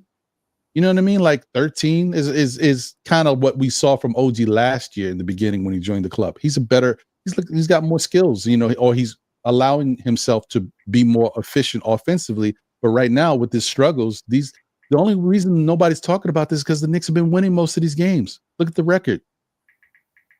6-2 in the month of December. If we was losing these games, people would be pointing the finger at OG, but they're not, because Mikal's playing well, Cat's playing well, and Brunson's doing whatever he needs to do to help us. But this is a problem. And just scroll down and look at what he was doing before. Look at these numbers, y'all. Look at the type of shooting he was shooting. 69, 52, 57, 50, 52, 58, 35 a clinker, 68, 64, 50, 53, a couple 38s, 33s. But look at the difference. The shooting from 3, 71, 58, 50. This is a clunker. 42. This is disgusting. 12, 28, 50, 75, 83. 83 from 3. It's like, but you guys can see there's an up and down. And I think this exemplifies my concern with this Knicks team. It's not just that OG needs to get going. You should get OG going, but it's also the Knicks have to learn how to win when they're not shooting threes. Let's stop relying on the 3-point shot. It's part of the reason. Now to the third point, this is part of the reason why the NBA ratings have gone down, because people are bored with this one-dimensional style of basketball. You're shooting threes, and none of you are Steph Curry and Klay Thompson. Y'all not hitting threes at the best of your ability all the time. There's a lot of misses. They're showing these highlights of teams going up and down the court in consecutive passes, or like series of just people just missing shot, back and forth, miss shot, back and forth, miss shot, back and forth. That's disgusting. Nobody wants to see that. And so that just goes to my point. not only does the NBA have to change, the Knicks have to change too. If they want to win consistently in this league, they got to figure out better ways to score the basketball. They got so much talent on this team that we shoot at such an efficient clip as a team. There's no reason we can't win games when we're not shooting from outside. All right. So let me get around to you guys and get your opinion on this stuff. Dan, since you were last to jump in, what's your thoughts, brother? How do you feel about this stuff? I agree. The only thing I'll say is that we'll see each player having stretches where they're doing better than the other, and that's a good thing for us. So that way, when one is cold, somebody else steps up. But I do agree where OG has to get back to his game, and I feel that everything's going to start, forming itself here shortly. Because say what people want, Randle was a big piece of this team. And they brought Catanese. My only concerns were like the losses that we had like to Atlanta in that tournament and stuff like that. What I feel is we need to start getting gritty, because it's the teams that come out and try to bully Brunson and everybody that are pulling out these wins from us because they're being over physical. So we need to start getting physical. That's what I feel that we need to start doing. We need to start getting physical and just hitting back the way that we need to hit back. Wow. Yeah. I mean, maybe that's part of the answer, but I think that's going to I think that's starting to happen with the Knicks starting to play better defense as a team with the addition of Precious and what he's helping them get back to. Because OG plays physical. OG definitely plays physical, and I think that's going to empower Mikal to continue to get more physical, take more liberties to cheat and jump in passing lanes and maybe bump a guy off their spot a little bit. Because if he gets past you, you got help. You just need certain things to happen in order to keep that going. But I'm not opposed to that thought that they need to be a little bit more physical. They definitely need to have a little bit more backbone because, teams kind of trying to push us around a little bit. They think that, and the NBA is letting them do it. As you guys notice when we play these teams that try to be physical with it. Now all of a sudden the refs ain't blowing their whistle. So that shows you what's going on in the league. So I don't think you're wrong about that. But go ahead. The one thing I was gonna say too is like, yeah, OG, they a lot at times they play physical, but how do you say it the right way? You know when your coach told you, listen, you need to go get in there. And that's what there's a difference between playing physical and saying, all right, it's time to get in there, and I think that's where they're starting to learn to do it as a team and to rely on each other again, because big pieces were taken out, DiVincenzo, Randle, and they brought in other pieces. So it's going to come, but they really do need to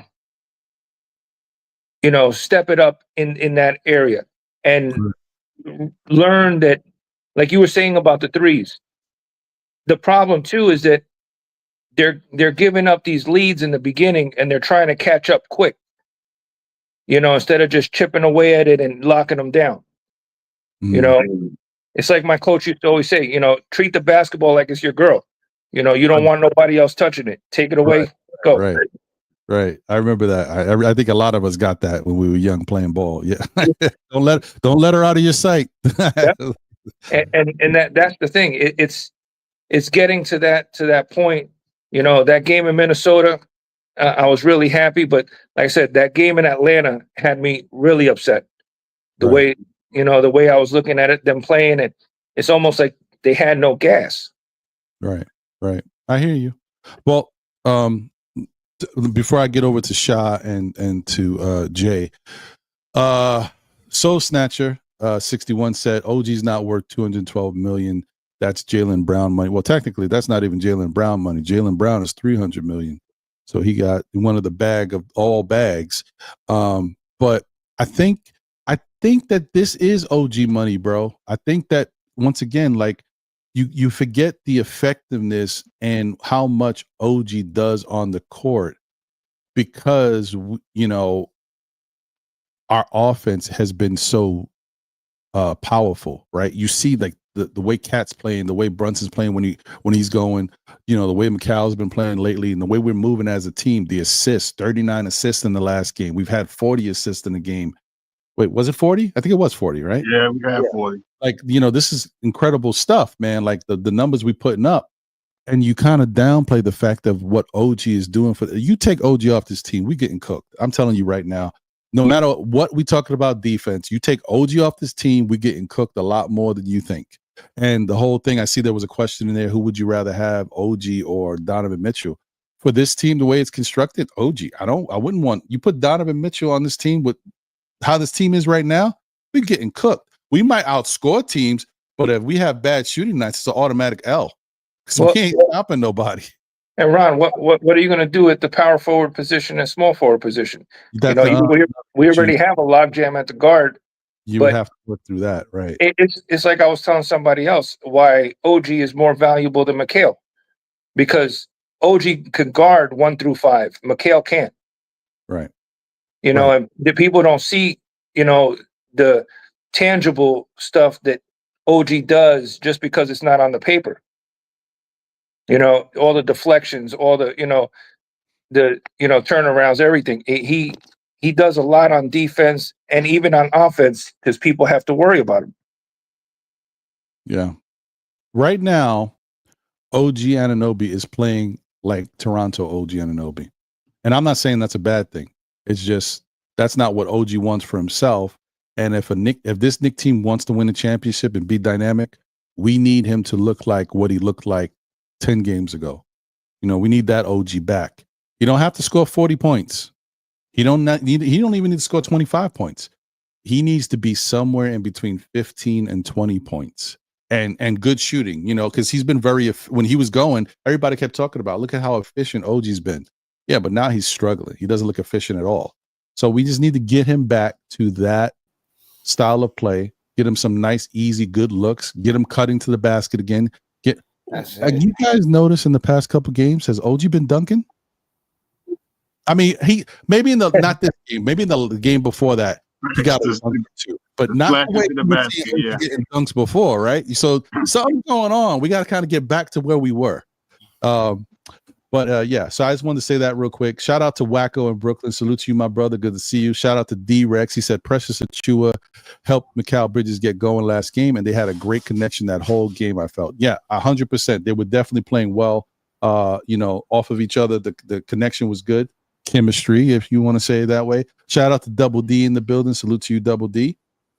Shoquan is in the building. Salute, Shoquan. He asked if you think OG might have tired legs. I think he does. I think he has played a lot, but I think, now we're past the tired legs. Now he's out of rhythm. So the Knicks and Tom Thibodeau have to get OG Anunoby back into rhythm. This is what the only knock I ever have on this Knicks team with Tom Thibodeau is getting easy baskets for guys. These guys are so good that sometimes, they'll get their own baskets. They got that skill. Yeah, fine. That don't mean you can't set up a couple curls and screens, backdoor cuts for Jalen Brunson or Cat, whoever. It's just so that the ball goes in the basket and the guy sees the ball going in the basket. Like, it's a mental thing. Get them going, get them feeling good about it. It's just like when you're shooting bad from the field. You go to the free throw line, you make a couple free throws. Now all of a sudden, you got a little rhythm going. Just need to see 3 layups and you're back in zone. Yeah, what I mean? Back in the zone. What's funny? I wanted to say that, having Cat finally, not finally, but he's taken over in the zone where OG was slashing and dunking and Bridges was cutting to the middle, hitting the 10-footer. I wonder if there's a lot of correlation to OG's lack of slashing and dunking to the amount of time Brunson is now playing, because Brunson was finding him on those cuts and dunks a lot. And, so just not to cut you off, but to your point, now what's happening, the way the offense is moving with Precious in the starting lineup, now Precious is in those spots where OG might have been. So maybe that's taking away a little bit from OG being able to cut to certain spots because Precious is there. Well, that could be true. Me personally, I think that Precious in the starting lineup is better, and it helps OG because Precious is not the scorer that OG is. Right. So I think that Precious is there to do the dirty work and just it opens up more for OG than if Josh Hart is in the starting lineup. And that's fair. I think that's fair. I mean, that's possible, true, but OG was going off with Josh in the starting lineup. He was really going off. I think that his love affair with shooting these runaway threes has come from either being tired or people being in the way, either it being Cat or now Precious or whoever, Sims or whoever's in at the time. When he was cutting, he was getting those buckets and he was feeling himself real good. And from a young age, you're always taught if you're wide open, you dribble 2-3 steps forward because you have a better chance of making a shot. Always. You're taught to get a little closer to the basket because you have the odds are better for you to make that shot. I agree. And he's not doing that. He's not taking, but because those shots sometimes he has, they'll hit him in the corner. Of course he's going to want to take it. It's wide open. But take 5 feet in, that's more of a guarantee too. And that's what you're talking about. You love twos. That's more of a guarantee. Right. So, yeah. I could be wrong, but I think too, after his, 40 or 44 point game, that he started trying to do more and have those more. Yeah, I mean, there could be a lot to it. I just think that it is just playing with guys on the court and seeing how dynamic they are. It allows you to, because OG's still trying to find himself offensively to see what he can do, pushing his skill set to the next level to see, because he wants to be more of a weapon on the court. He wants to be offensively sound. That's what he's been saying. And so he's trying different things, but I just think that the shooting on the run is not for you. That's not necessarily his thing. So he needs to get away from that. He needs to find, if he's going to shoot while moving, he needs to be closer to the basket where the probability of the shot going in is higher. That stuff that Mikal does is crazy. And that's for Mikal. So stuff like that. Sha, what's your thoughts, bro? Yeah, I think that OG's just in a little rut. That's all I think, because his defense is still stellar. He's still blocking shots. He's still top 5 in the scoring at field goal percentage, especially dunking the basketball. It could be a little correlation of not having been on enough time on the court with Brunson, because Brunson is one of the guys that really look out for him a lot when he gets those assists, or when Brunson gets those assists. A lot of the times it's to OG shooting and stuff like that. So I just think his shot is all he's maybe tired legs or something like that. But in the month of December, I think he still had a couple of out of the 8 games, right? I think it was 7 or 8 games that he played. I think he still had 4 games that was pretty good games. You know what I mean? A 20 point, 17, 19. He had a couple of really good games, and I think he'll get back into it. I just think now against the teams that he scored low in was the teams that he played more defense against the opposing team. And I mean, he is an excellent defensive guy. He goes hard over screens and stuff like that. And I think the games that he scored lower could contribute to him playing harder defense on the opposing team and not making the shots when he's shooting them. And now players are playing him a little different because he's not getting in those open 3-point shots that he was getting in the beginning of the year. People are stepping out to him quick. They're not leaving that much room that they were leaving to him before, that 10, 15 feet. Now it's more like 5 to 7 feet, so you can get back to him, because you see him sometimes he gets the ball and he wants to shoot it, but the man comes right up to him. He's not as far away as it was before. So those are the things that he has to change. And for me, watching OG, he's not the best driver to the basket. You know what I mean? He can get he could get to the basket, and if he gets to the basket, he'll throw it on you. But his crossovers and all that stuff going towards the basket is not the best. Maybe I'm just making numbers up, but 6 out of 10 times when he drives to the basket, he's falling on the floor or he's bumbling the ball where he got to get the ball back and kick it back out. You know what I mean? So with those things, that's another change in the game because they're playing him different. And I mean, they playing him different. They're trying to maybe make him feel like a Josh Hart type of guy. Now when he gets out here, instead of playing off of him a defense, when he gets the ball, we got to be up on him because he can hit the shot. He's not a great driver to the basket, but if he cuts, just like Mikal does, when he cuts to the basket, he's getting a dunk. Majority, you're not really seeing him shoot too many mid-range shots. He does shoot them from the top of the key, from the free throw line, but majority of his shots in the paint are dunks. A couple of layups in there, but more so the other, when he gets slashing, the passes to him is him going right to the basket, going right up and powering up, dunking the basketball. That's facts. That's And very that's why true. his percentage was so high. Wow. And one thing that you said that I I thought about was that too. If you look, he's usually guarding the best player on the team, the opposing, and if that player is scoring on him, that's going to mess with him mentally too, because he's trying to lock him down and then trying to score, and that's going to mess with him as well. Because I saw that in the Atlanta series where Jalen Johnson was scoring, and you could tell that he was getting aggravated, and it was messing with his shot and everything. Yeah, that's true. I can see that definitely happening because in games you still see him blocking shots. You still see his hand in the cookie jar, still in the basketball. You still see him getting more rebounds than he has had in prior years and stuff like that.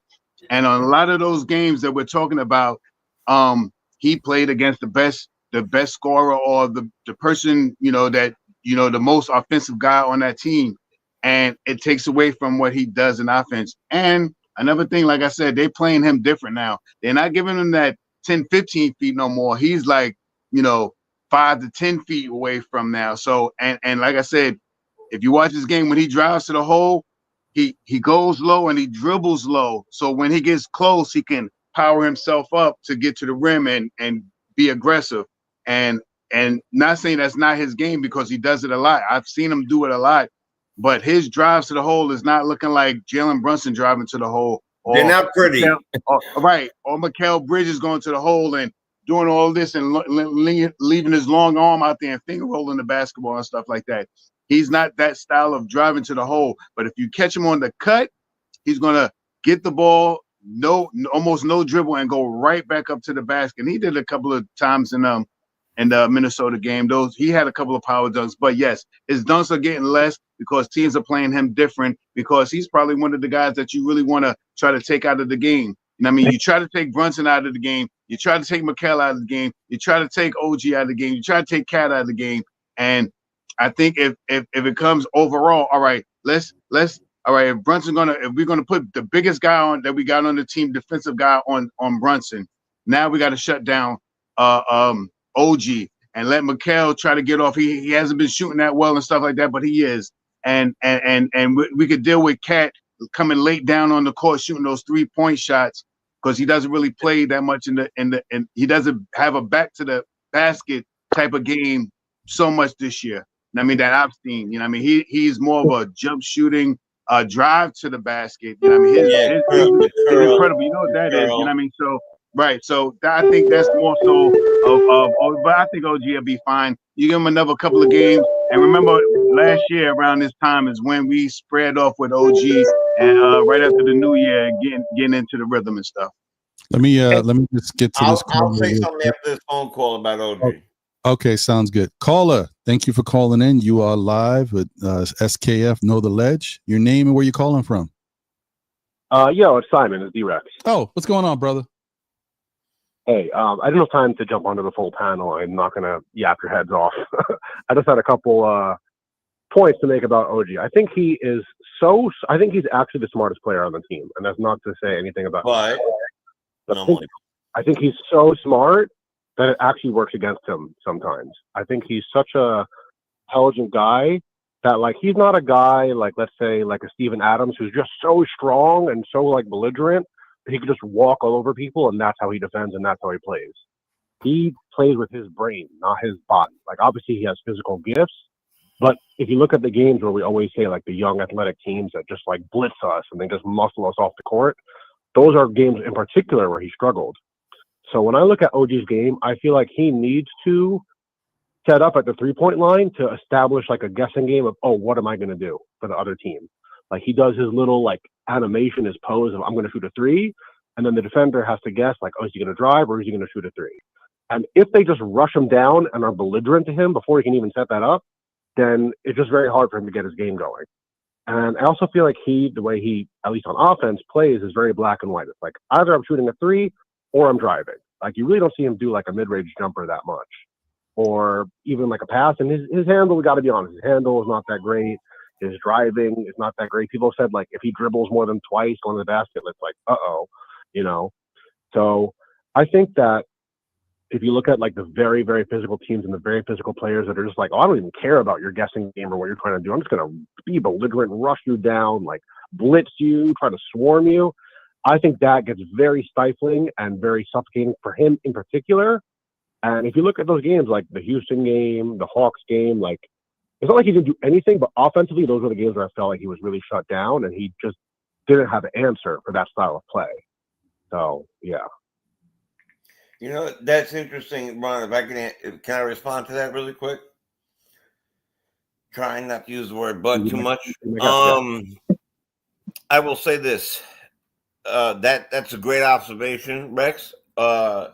I was going to say something very similar to that, where he is overthinking what he's doing because he is consistently thinking. And why he lowers himself is because he's so good on the snag, on the steal, right? Yeah. With the taller players, the reason why we're watching like Cat curl the ball or come from the side with not where he should be, have his back to the basket instead. And he's curling the ball. It's harder to steal it that way because he's holding it like that, like a running back almost, right? Where OG, who could steal the ball and block the ball really well, he's always defensive in his head. He's always thinking that way. Well, I don't want the ball taken from me the way I could take it from you. So he lowers his body to the ground, knowing that the lower you get to the ground, the harder it is to take the ball away from him. That makes him awkward. And he's not seeing that because he is an overthinker. He's definitely an overthinker. I mean, this man is strong as an ox, zero fat, guns. Like he averages 2 blocks a game. He's an amazing athlete. But there's certain things that people do, and I think that one thing that some people are, they're not big. They're not big talkers. Like Brunson, you see him barely laugh when he has an interview, right? He'll talk a little bit, he'll joke a tiny bit, but with his friends. Cat, remember that day I said I wish he put a little more bass in his voice when he said this is New York City. It's not like that. But Josh Hart, he'll get on that mic and he'll boast and blah blah blah blah. What happened when OG went off in front of the Garden and he got the mic in his hand and he got to talk and everything? I think from that point on is when we've seen him slump. Is when people started chanting his name. He said, "Oh, I like this," and all of a sudden his game kind of. I think it's opposite. I don't know if he likes to be the star, bro. I don't know if he likes that much attention. But this is, right. I didn't think that maybe he liked it prior to that, but. When it was back-to-back days, and even Josh Hart came back behind him in the second time that they interviewed him, said, "Don't let him take the mic again." Like that was something that was starting for him, and now he's trying to like reposition himself. And I'm 100% sold that the time off that Brunson has taken, and the amount of minutes consecutively he played with the second unit and the first unit, playing with multiple point guards, doing different things, it's hard for him to catch that rhythm because he is not necessarily here to score so much. Yes.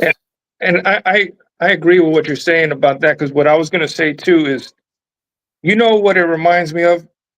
It reminds me of Karl Malone. When Stockton wasn't there, he wasn't as, productive as when Stockton was there. Mm-hmm. And that's how OG is, just a better defender and a better three-point shooter than Malone. It could very well be, the fact that Brunson is, unlocking those things from him. So it's a lot, and we'll just have to see. Hopefully, he gets his head right, and we're able to get through it. I think he's more confident with Jalen on the court. Right. Go ahead. You guys think some people just play off of pure muscle memory and like instincts and athleticism, and they don't actually put that much like brain power into their game. Like, not to diminish what they're doing, but they're just so good at like actual like rhythm of shooting. Like, their muscle memory is so clean, and that they could just play off of almost like instinct without really thinking through everything that they do. Do you think some people play that way? Yeah, Some people do. I think some people do. Yeah, I wouldn't. Yeah, So a lot of people just react. They don't respond. OG responds. People are reactionary. That's kind of what I think is. Look, I'm not going to say that I see myself an OG. I don't know the guy, but I'm introverted. He's definitely introverted. I'm not going to say I'm a dummy, but you guys could decide, my intelligence level for yourselves. But I think it's fair to say OG's pretty smart. I think when you're like that, it's very hard to get out of your own head and just like not think. Just don't think and just do something. You know what I'm saying? Mm-hmm. And it could be paralyzing, and especially when you get caught up in that. And like I said, Jay was saying, "Oh, he's strong like an ox." I'm not saying OG is weak. Let me be clear here. But the way how Knicks fans talk about him, like, there are people in this league who are like freaks of human nature, freaks of humanity that are just like, look like they were built in a lab. They look like they're a Pokemon or something. Like, they're so strong, it's crazy, Oh, like Giannis or whatever. Yeah. Like, those guys are like actually freak athletes. Like, they just are built like, the champ or something. Like, it's crazy. So I don't think OG is like, I think he is certainly gifted, athletic, very strong, But when it comes to just like a dude who's like a brick wall, I just think like that is a very different and kind of like, if you're thinking, oh, how can you outsmart this guy and whatever, and he just like runs over you. You know what I'm saying? Like, it's not really the answer that we try and outsmart that kind of play. No, I agree I with think he could be that way. If you ever stood next to the man is a monster. The fact that he doesn't utilize it is different. I think Josh Hart is not necessarily like as cut or has that muscle, whatever, but he'll run through you. The moment that Josh Hart gets the ball, it doesn't matter if it's at the very end of the court. He's running all the way to the basket, and he'll run through 3 players to get there. It's a different player. I think I think OG is a very bright man, and he overthinks a lot. Right. See, Dan, what were you going to say real quick? I was going to say that OG, he's one of those players that he's above average in everything. He's not, superior. Even though he's great at defense, he's not, superstar in anything. He's just a way above average in everything. And that's what kind of throws people off, because he's not a freak specimen in a certain area. Right. I mean, that's fair. And I just want to say that is very fair, because as much as we love OG and what he's done here defensively, you see him, he's a dog. He goes after it. He gets it. Mm-hmm. When you look at the top defensive players in the league, OG's not even in the top 10. Mm-hmm. Exactly. I was looking at it the other day, and I was kind of shocked. And I was like, top wow. 10 of what, Ron? Defensive players in the league. Who's number one? Number one is Wembanyama. Oh, well, yeah. Yeah. Well, yeah, look at him. Yeah, you know what I mean? But that makes a lot of sense. Like, even though OG is phenomenal defensively for us, there's a lot of good defenders out there. 2 of them actually 3 of them are on Boston, which is crazy. That's sick stuff, man. Really? Yeah. Wow. Jalen Brown, Jason Tatum, and Derek White. The top. I was going to say that in through Tatum, but defense maybe over not. there. Okay, yeah. It's nuts.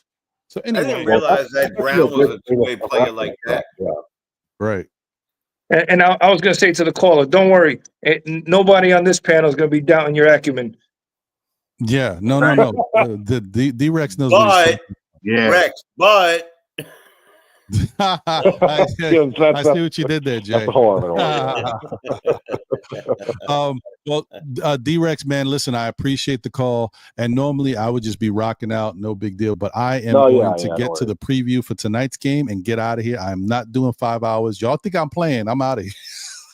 I'm about to say you over the 3 hours already, man.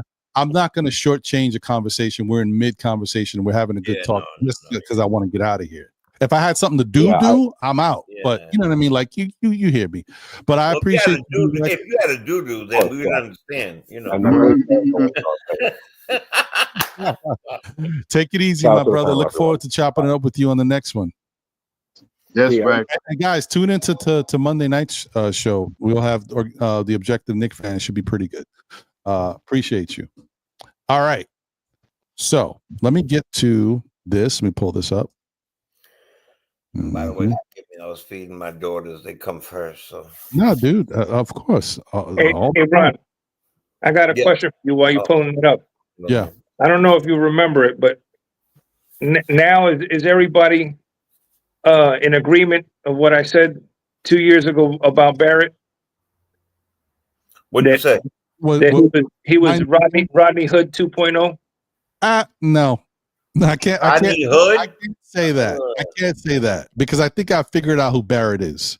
And the reason why I say that, we talked about it a couple times on the show. I think that RJ Barrett is one style of player. I could be wrong. I'm just saying, from what I've seen, RJ has to be a number one or a number two option. He's not a number 1, 2, or a number two option. He's limited, and he just doesn't offer enough in those complementary roles for you to appreciate his skill set and what he can do. You make him a number one, you make him a number two, he gets buckets, he's averaging good points. He's not only averaging good points, he's getting rebounds. He's giving assists. Like, he is playing very well as a number one, number two option. But once again, make him the number 3 and number 4. He just doesn't do enough out there. His defense is suspect, and he gets exposed more. So at least number 1 and number 2, he gives you the scoring and the other things. That sounds just like Rodney Hood. Yeah, but you know what, though? I'll just take one thing out of that. He's not built for the hood. How about that? I don't think he was New York material. Yeah. All right. He went home and he became an option, like you said, more of an option. Well, I mean, I don't know. Yes. So I agree with half they of were what you forcing him to be an option here, where over there he became the option. I think if you tell me that right now, say, and this is not what I want. I'm just saying this was the case. If we didn't have Cat and we didn't have Jalen Brunson, and we had all the other guys, and Jalen, RJ Barrett was here, RJ Barrett would be a number 1, number 2 option. And I think he would be doing well. I think he'd be cooking here. Yeah, because 6 and 11 though. Yeah, well, yeah, but you know what I mean. Like, but that's my point. Like, you put him in a situation like that where he can be the guy. He can do well, and plus, he's always had that mentality. Like, he may not be a physical specimen on the defensive end, but mentally, RJ has the dog thing. One thing we could always talk about with RJ. Remember when we looked at the team and we're like, man, in the crunch time, you know, we don't really have somebody. Julius be taking some wild shots. He's not always. RJ used to hit some big shots in the clutch, but he never backed down from a challenge. Like, RJ has a certain mentality. He just looks like he has to be in a leader role to be able to execute that way, to get the best out of him.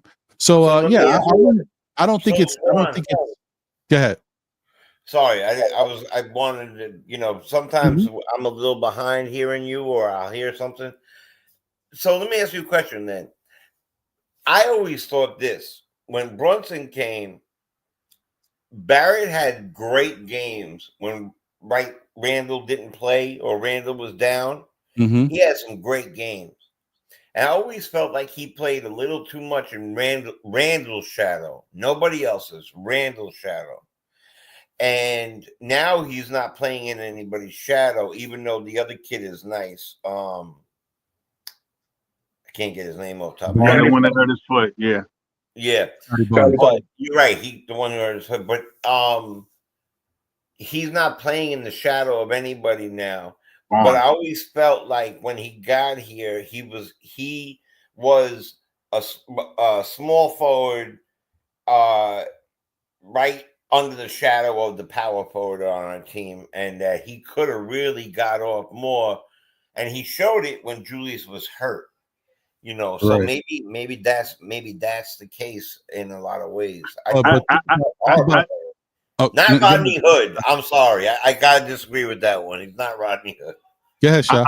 I say this about RJ Barrett. The big thing about when we were talking about RJ Barrett was if RJ Barrett could play with Julius Randle.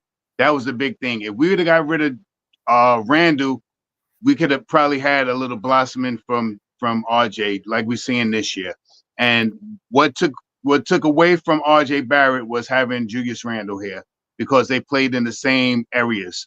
And I mean, so for me, that's what RJ is. RJ in Toronto now is totally different. And I mean, he doesn't have to contest he is the number 1-2 player on that team now. You know what I mean? It's not IQ, it's Barnes or him and whoever else they can fill up. Everybody else is 3, 4, and 5 or whatever you want to call it. But when he was here, especially when we got once we got Brunson, he immediately went to the third option. And I mean, and the debate was, will we move on from Julius Randle or will we move on from RJ Barrett? Well, evidently we moved on from both of them, and we have a team that we have now that is 10-17. Right, 100%. But, the other thing too is RJ. So the other thing about him too is, remember, sometimes guys are victims of their environment, the products of their environment, but the Knicks have nobody to blame but themselves for how things take place. The Knicks drafted RJ Barrett third. He was brought in to be one of the guys here, hoping that they could build around him. But then you have Julius Randle, like to what Shah was going to say, but I was thinking it before he even said it, that these guys they're both lefties and they occupy the same areas on the court. So one of them, there was always a conversation, with these guys here. One of them had to go eventually. So, we know that RJ went first and then eventually Julius. But by the way, let's not forget, when RJ left, the floor opened up for Julius, and Julius got better and had some really good looks, and his scoring went up as well. So I think it benefits both of them. The bottom line is both of them occupied the same areas, and it probably couldn't work long term. And the Knicks eventually realized that. I just never saw Barrett as a number 1 and number 2. But he's doing it now, bro. Now the team is not winning a lot, but remember the team's got issues.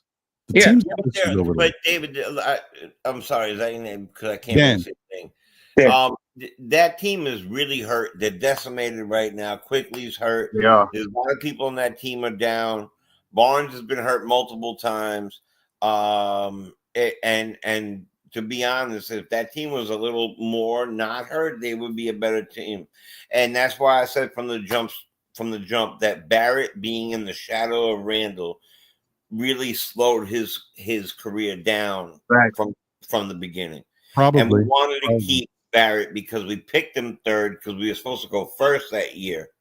Remember that. It was about Zion. I'm sure we're glad we didn't get Zion now. Yeah. Or even John Morant, because John Morant is a baller, and I'd love to have him here, but he's also a problem off the court, and that's not the type of thing we're building here. John would have even more problems in New York. Oh, yeah. New York is wild. Forget it. Right. Yeah. That's just what I was thinking with regards to RJ. He has to be the number 1 and number 2, and each time his progress has been kind of deflated. With the Knicks, he brought over here, him and Julius, basically it was their team.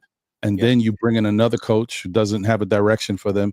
Then they're under Fizdale, and Fizdale just go play. Like, what are you doing? Like, and then, they finally get a coach in Tibbs, and like they're starting to get it going. And what happens? They bring in Kemba Walker and Evan Fournier, and now you're telling RJ that he's not the number 1 option, he's not the number 2 option, he's not the number 3 option, he's the number 4 option. That don't work for him. Not his style of play. But anyway, you get my point. He looked miserable, actually, if you really think about it. He was stuck. He didn't know what to do out there in the beginning. He had no clue. He looked like Josh Hart looked in the beginning of this season. Hey, Ron, I'm sorry for opening the can of worms. Nah, it's okay. We get through it. The fact is, it's good that you said it because that way we could talk about it and I can get out what I've always felt about it if some people didn't hear it. Because I feel like RJ's a really good player, but he's got to be one of your team's best options in order to be effective. My opinion. Yeah, and I feel that if he learned to be a solid role player, that would be better for him because I don't see him being a number one or number two because the team's not going to win with him being a number one, especially a number one, or a number two. Well, I don't know. The reason why I say I don't know is because don't forget when RJ plays for Team Canada, he plays well and they're surrounded by good players.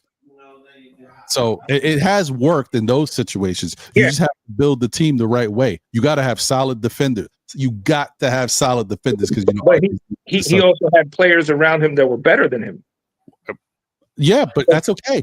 That's all right. That's what I'm saying. That opens everything up for him offensively because they're worrying about the other players, not him.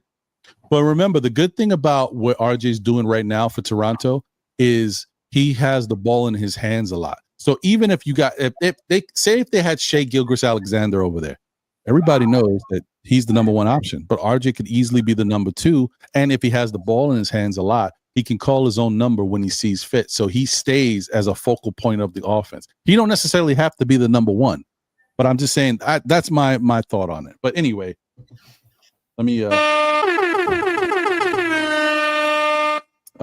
shout out to our guy Parrish Duggar. Thank you for the generous super chat. I didn't get a chance to read this one before, but appreciate you. He says playing proper size every position allows us to play with ease and relaxation. That's why we look so good. Cat with the big to help with the paint was looks like basically he looks like an MVP when he has that going on. I mean, that makes sense. It takes a little bit of the focus off of him, and he still had 20 rebounds even with Precious out there starting. So yeah, I mean, shout out to Cat, man. Shout out to Cat. And thank you once again, Parrish, for the generous super chat. All right. So let's take a look at this game preview for tonight's game, New York Knicks versus the New Orleans Pelicans, and we'll get out of here. Knicks averaging 117 points per game, Pelicans 105. Pelicans are really, I don't know what to say about them, man. They are really something, man. I don't know. So much promise. That team is just 42.9 rebounds for the Knicks, 43 for them. That's a wash. 28 assists per game. Man, the Knicks are up to 28 assists per game. Look at this. To 23.6 for the New Orleans, 7.4 steals to the Pelicans 9.2. They kleptos over there. Got to watch those guys. And you got 4.4 blocks to 5.2. I mean, everybody out blocks the Knicks is what it is until Mitch comes back, hopefully. 12.1 turnovers to 14.4. You got a little bit of an edge there. 49% from the field. We dipped below our 50%, so we're at 49.7. Still not bad. To their 43. And then 39% from three, which is right under 40. We dipped there too a little bit. To their 33.3. And then 80%. Wow, we dipped down. We were at 83. Now we're at 80.8 from the free throw line to 76.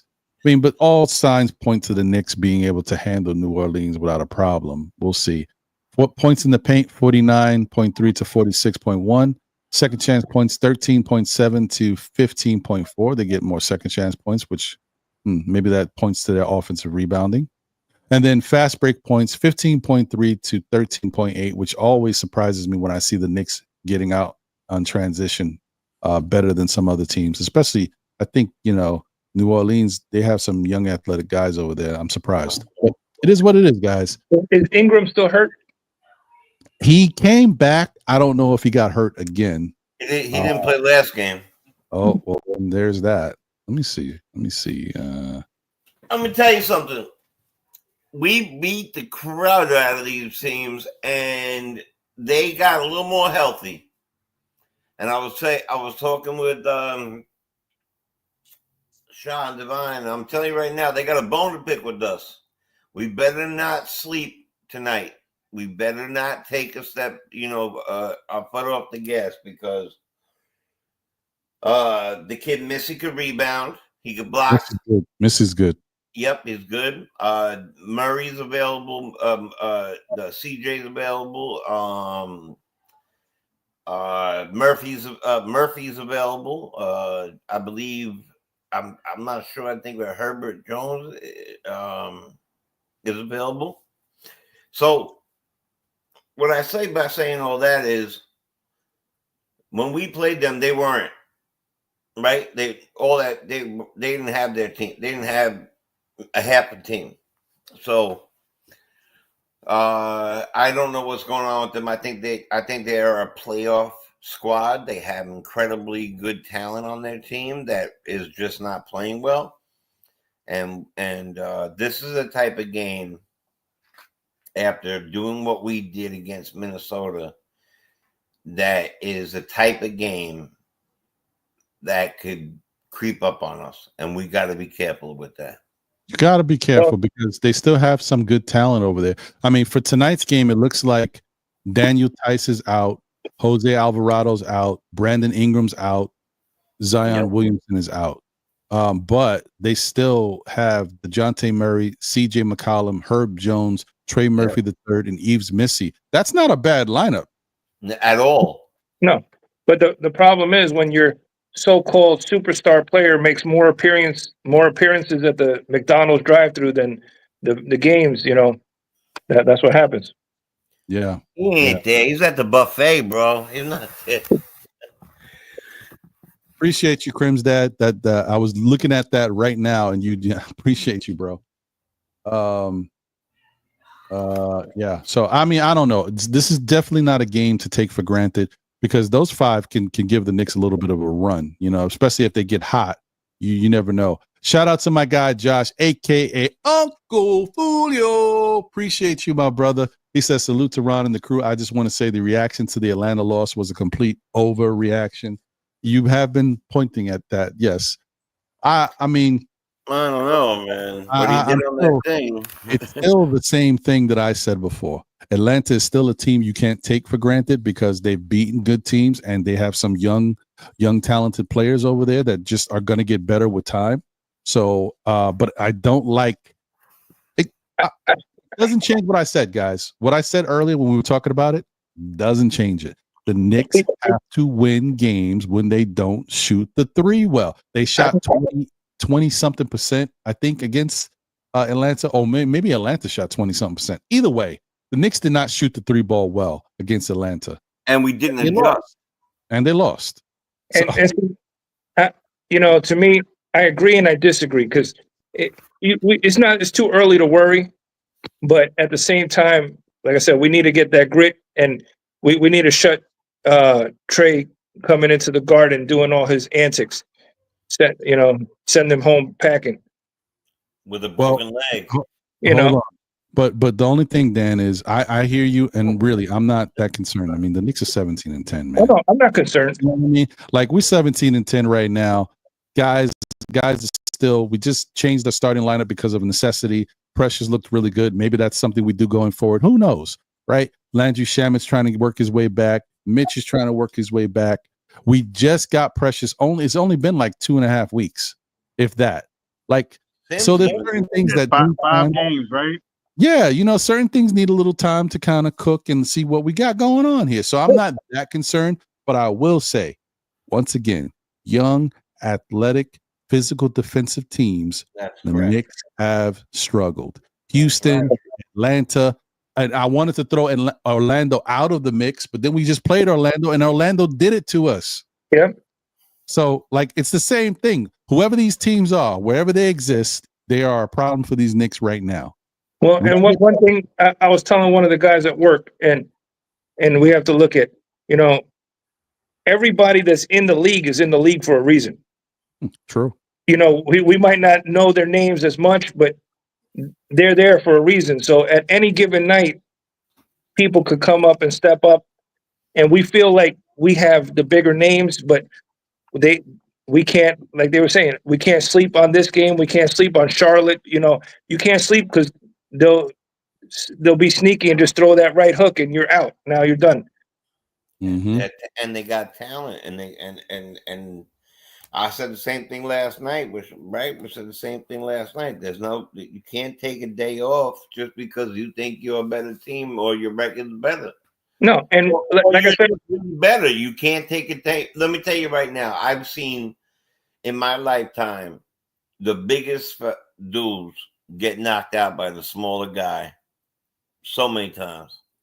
And that's kind of like the David Goliath thing. You know, you think that you're this and that, and then you sleep on it, and before you know it, you got your head tucked down low and you're sulking. You gotta stay on your P's and your Q's.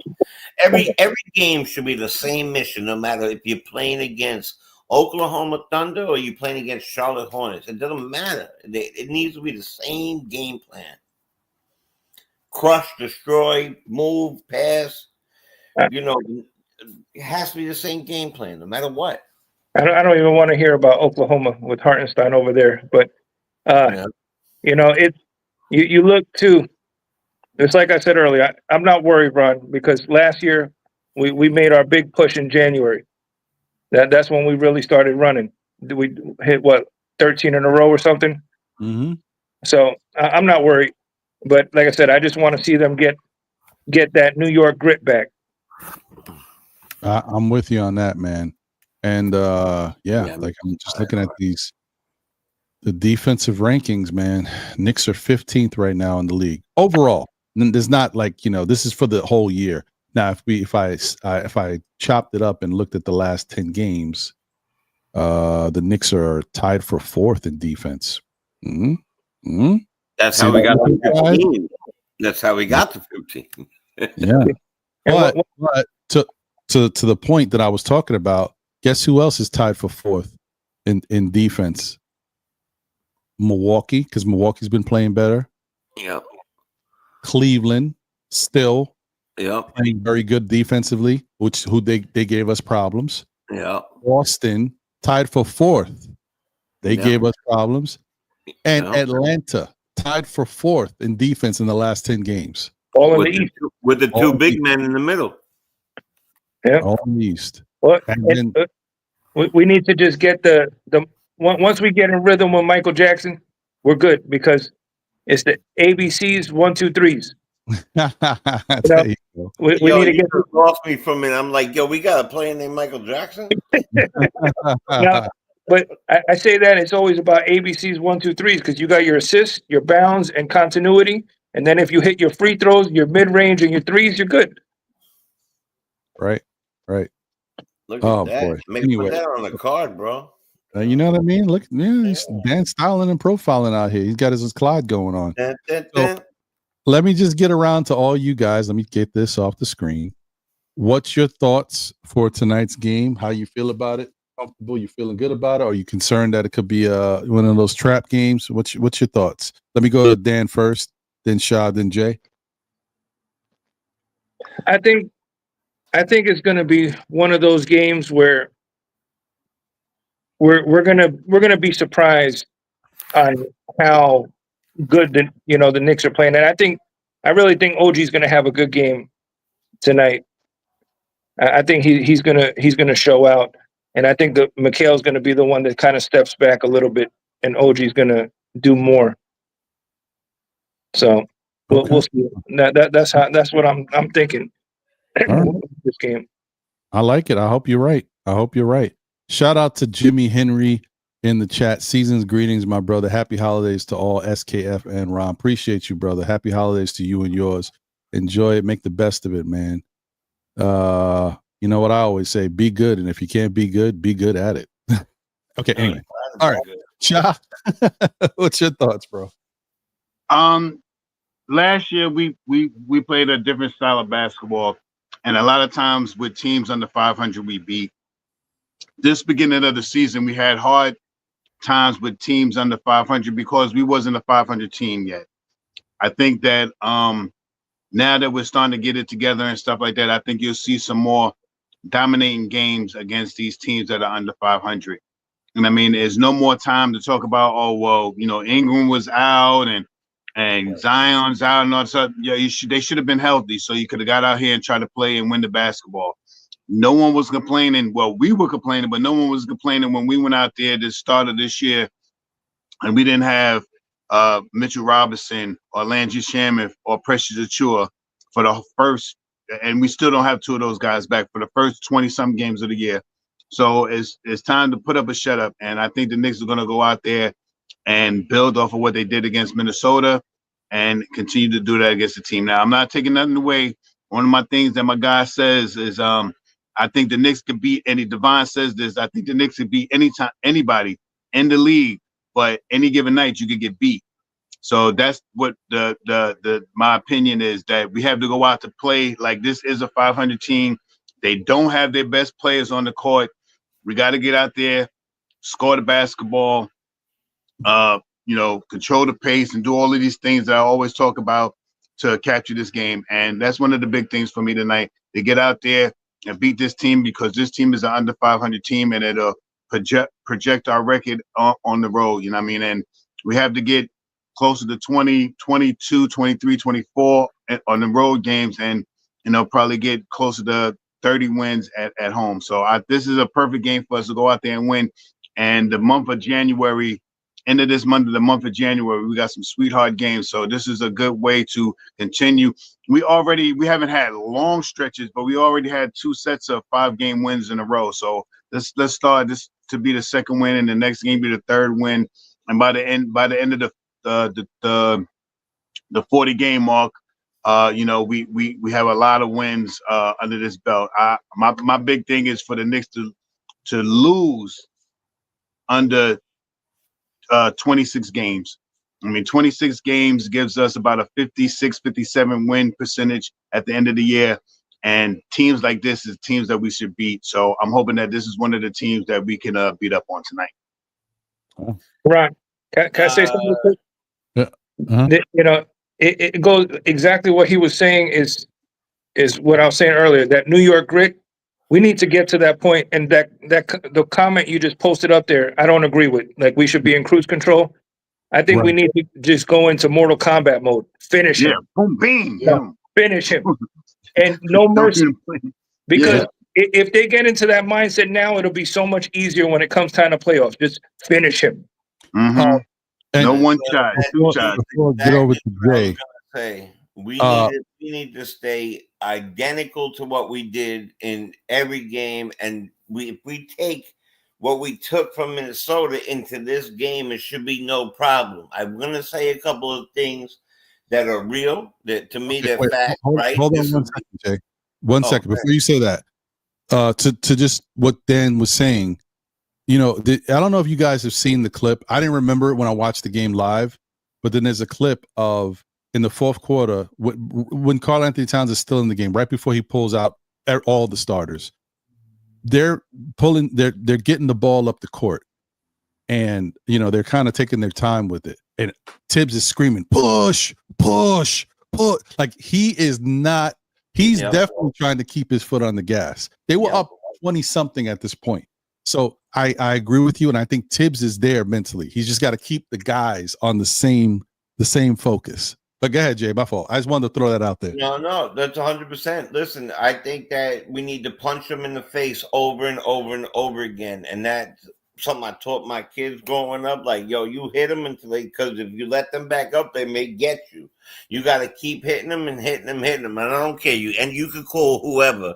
My kids are really good kids, but I taught them that if you allow somebody to get up, you don't know what they're gonna pick up and use against you. So you keep punching and punching and punching. So in this team, we have to continue to punch. I'm gonna say something though. They do have a bone to pick with us. We are coming off of a game that we were on national television. We were high off of, right? The endorphins all came out of us, right? And now we're playing a younger center, a fast-paced team, but we should kick the ever-loving crap out of this team. All right. There's no reason why we can't beat them. They are a talented team. CJ McCollum is talented. Murray is talented. Trey is talented. The third is talented. They're talented, but they are not the New York Knicks. Okay, they are not the New York Knicks. All right. So I'm going to tell you right now that I'm going to just say it right now. I think we're going to win 120 to like 98. That's how I feel about this game. I really think we're going to take it to them, and it's going to be happy sailings. And that's the thing too. If we can get into that Mortal Kombat mode where we're just killing these teams, when we start playing the Bostons, the Clevelands, that's where that's going to help us, because their confidence is going to be through the roof, and they're not going to let off the pedal even with them. They're going to look at them the same way. Yep. And that's what we need. Yep. Yeah, no, makes sense. What about you, Ron? I'm thinking the Knicks. I'm hoping that the Knicks are finally in that mode where they've got some good stuff to build off of, and so I think that this might begin. I mean, I'm always optimistic. I think this might begin a streak for the Knicks. So I'm assuming they're gonna put the pedal to the metal on this team tonight. And even if they don't shoot well, I think this will be one of the first games that I'll see the Knicks play well in regardless. If the three's going, if the three's not going, I think the Knicks are going to have enough to win this game comfortably. Maybe not by 30, but I think 15 or so. I think the Knicks will win this game. Yeah, I got him winning by at least 20 points. But yeah, 15 to 20. I don't doubt it. I don't doubt it. But I just I want to give them a little bit of grace. I mean, you don't have to blow every team out by 30 to show us that you're a championship contender and that you can win. I just need you to win convincingly so that you're not struggling in the fourth quarter, making bad decisions, and it's not crunch time all the time. Just win comfortably. And I think the other thing too is the reason I do like them winning by at least a good margin is Tibbs has been allowing some of these guys to get some rest lately. That's why.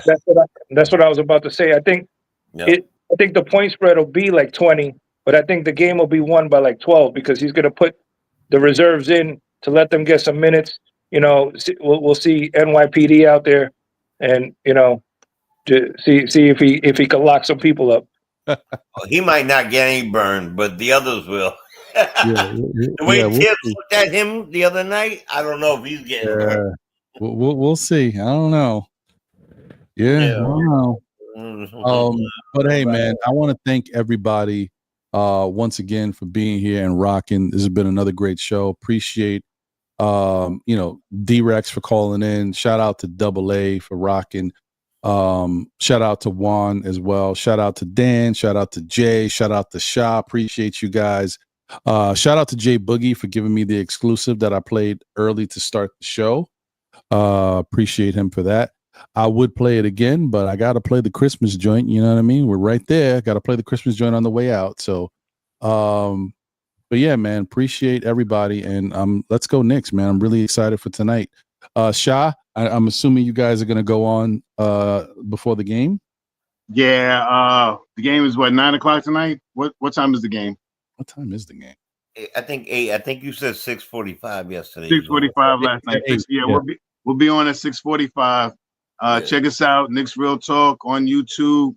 Come check us out. And don't forget about Ron. Hit those like buttons for your brother right here. Hit the subscribe buttons to all the guys that came in here to check out this great content on a Saturday to get you off that ledge. And let's get this win tonight. Knicks Real Talk. Thank you very much, Ron. Thank you, Dan, for being on here. I've never been on with you before. Great takes. And Jay, I'll see you in a little bit. Yeah, I'll see you. I'll see you later tonight, brother. Yes, sir. Appreciate you guys, man. Thank you once again for being here and rocking. Shout out to everybody. Happy holidays to everybody. I mean, this is probably, I do have Monday night. So if y'all tune in, y'all tune in. But this is probably, let's just say this is one of the last nights I'll be able to say something to you guys before Christmas. So, happy holidays and enjoy your Christmas, man. It would be dope for you guys to get everything you want in life, or to make other people happy and they get everything they want in life. You all the best, man. And just everybody have a Merry Christmas, Happy New Year. And Ron, like you were talking about getting what you want, this is just my opinion. I'm not but start looking at investing for your future. Everybody, and even looking into crypto and stuff, and because it's about to make a lot of people money. So I've heard. So I'm watching. I'm watching. Can I say something? Yeah. I want everybody to look into their heart and remember that there's not people that are as well off as you are right now in life. And there's people who are cold, and there's people who are outside, and there's people who are not feeling good about themselves or maybe depressed.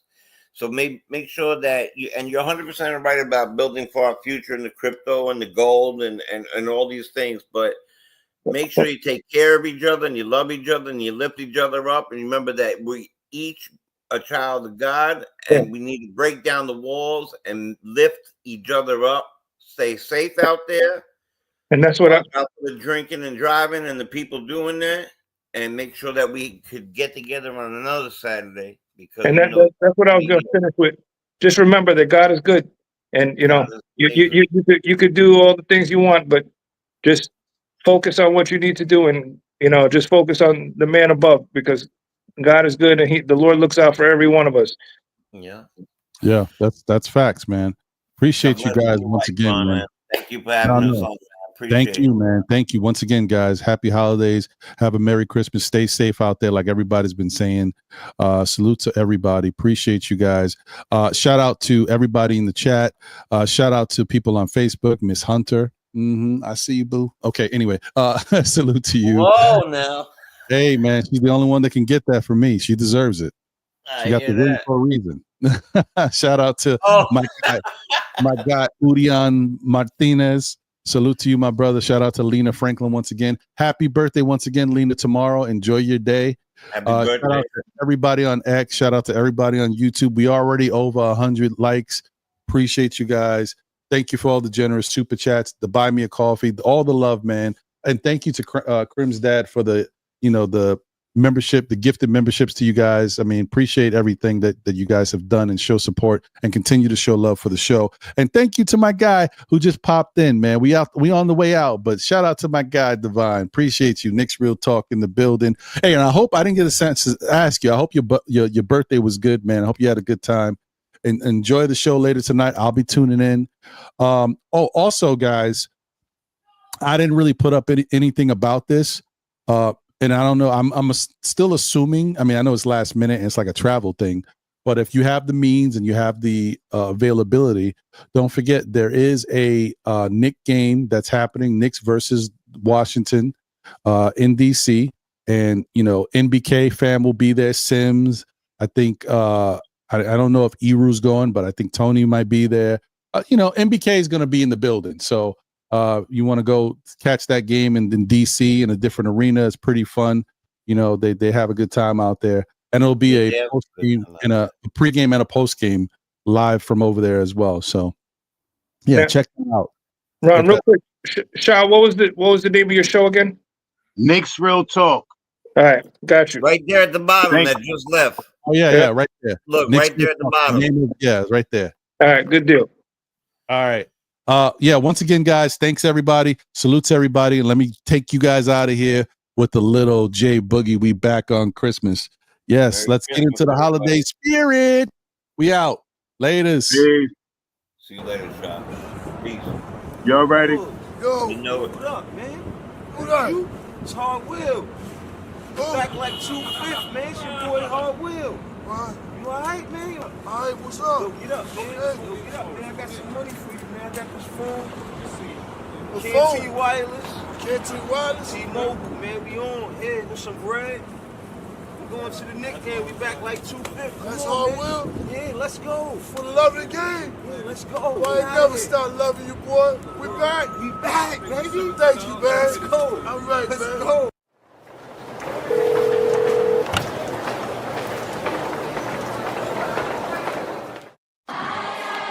It's a jolly time of the year, right before the new year.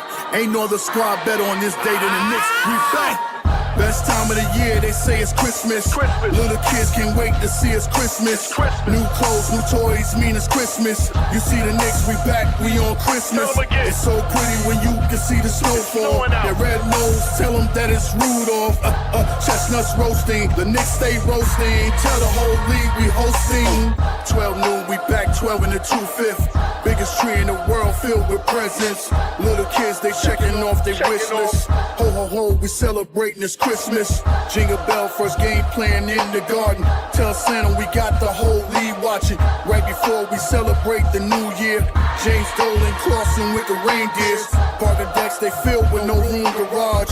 When it comes to the flow, this here's eggnog. Best believe your boy, yeah, I'm on my job. Celebrate your Christmas with the Knicks squad. The best place in the world, that bag stay shopping. I AD my wrist so you can keep watching. Shopping sprees all over, this is Times Square. Then it's back to the game at Madison Square. Best time of the year, they say it's Christmas. Little kids can't wait to see it's Christmas. New clothes, new toys, mean it's Christmas. You see the Knicks, we back, we on Christmas. It's so pretty when you can see the snowfall. Their red nose, tell them that it's Rudolph. Chestnuts roasting, the Knicks stay roasting. Tell the whole league we hosting. Back on Christmas, J Boogie predicted this. You can't say St. Nicholas without nicking it. The Knicks on Christmas should be ubiquitous. So shout out if you've been with us, sitting through the interim. Feels like we meant to win. Now we got the kids with us. Potential is limitless. Gifts go down the chimney. Try to put the Grinch on me. Pinch me, but I'm not dreaming. This a new reality. New York is in the top seat in seasons. Greetings, Eastern Conference. Defense, the Gardens. Rockin'. Best fans in the game. We don't do the home away split. Catch me at the Staples, baby. I make the sleigh live. 8 gifts. Pulling up in the Cambridgers. About to lace the garden with a pack of frankincense and myrrh. Can't resist the urge. Knicks set new squad. Time to burn the competition sitting out of you, Lord. Best time of the year, they say it's Christmas. Little kids can't wait to see it's Christmas. New clothes, new toys, mean it's Christmas. You see the Knicks, we back, we on Christmas. It's so pretty when you can see the snowfall. Their red nose, tell them that it's Rudolph. Chestnuts roasting, the Knicks stay roasting. Tell the whole league we hosting. Something wrong with your TV screen. If that orange and blue ain't playing on that red and that green. Favorite players, yeah, but Knicks, they forever the team. Shout out the upstairs, trying to play chess with the team going forward. They're making sure the squad is in order. They know we hated on by all opposing reporters. It's torture. New Yorkers, we built for fourth quarters. Show up to the court or prepare for a slaughter. They wanna hate on the Knicks, tell me what that's doing. Get that stuff out of here, shout out to Pat Ewing. 12 noon jump ball, just know we enemies. We trying to bring home the gold back from the 70s. Oh yeah, we back on Christmas, oh no, can it be? Only us Knicks fans know the whole New York energy. If you ain't know what type of tension this is, Knicks Nation, we'll see y'all on Christmas. Best time of the year, they say it's Christmas. Little kids can't wait to see it's Christmas. New clothes, new toys, mean it's Christmas. You see the Knicks, we back, we on Christmas. It's so pretty when you can see the snowfall. Their red nose, tell them that it's Rudolph. Chestnuts roasting, the Knicks stay roasting. Tell the whole league we hosting.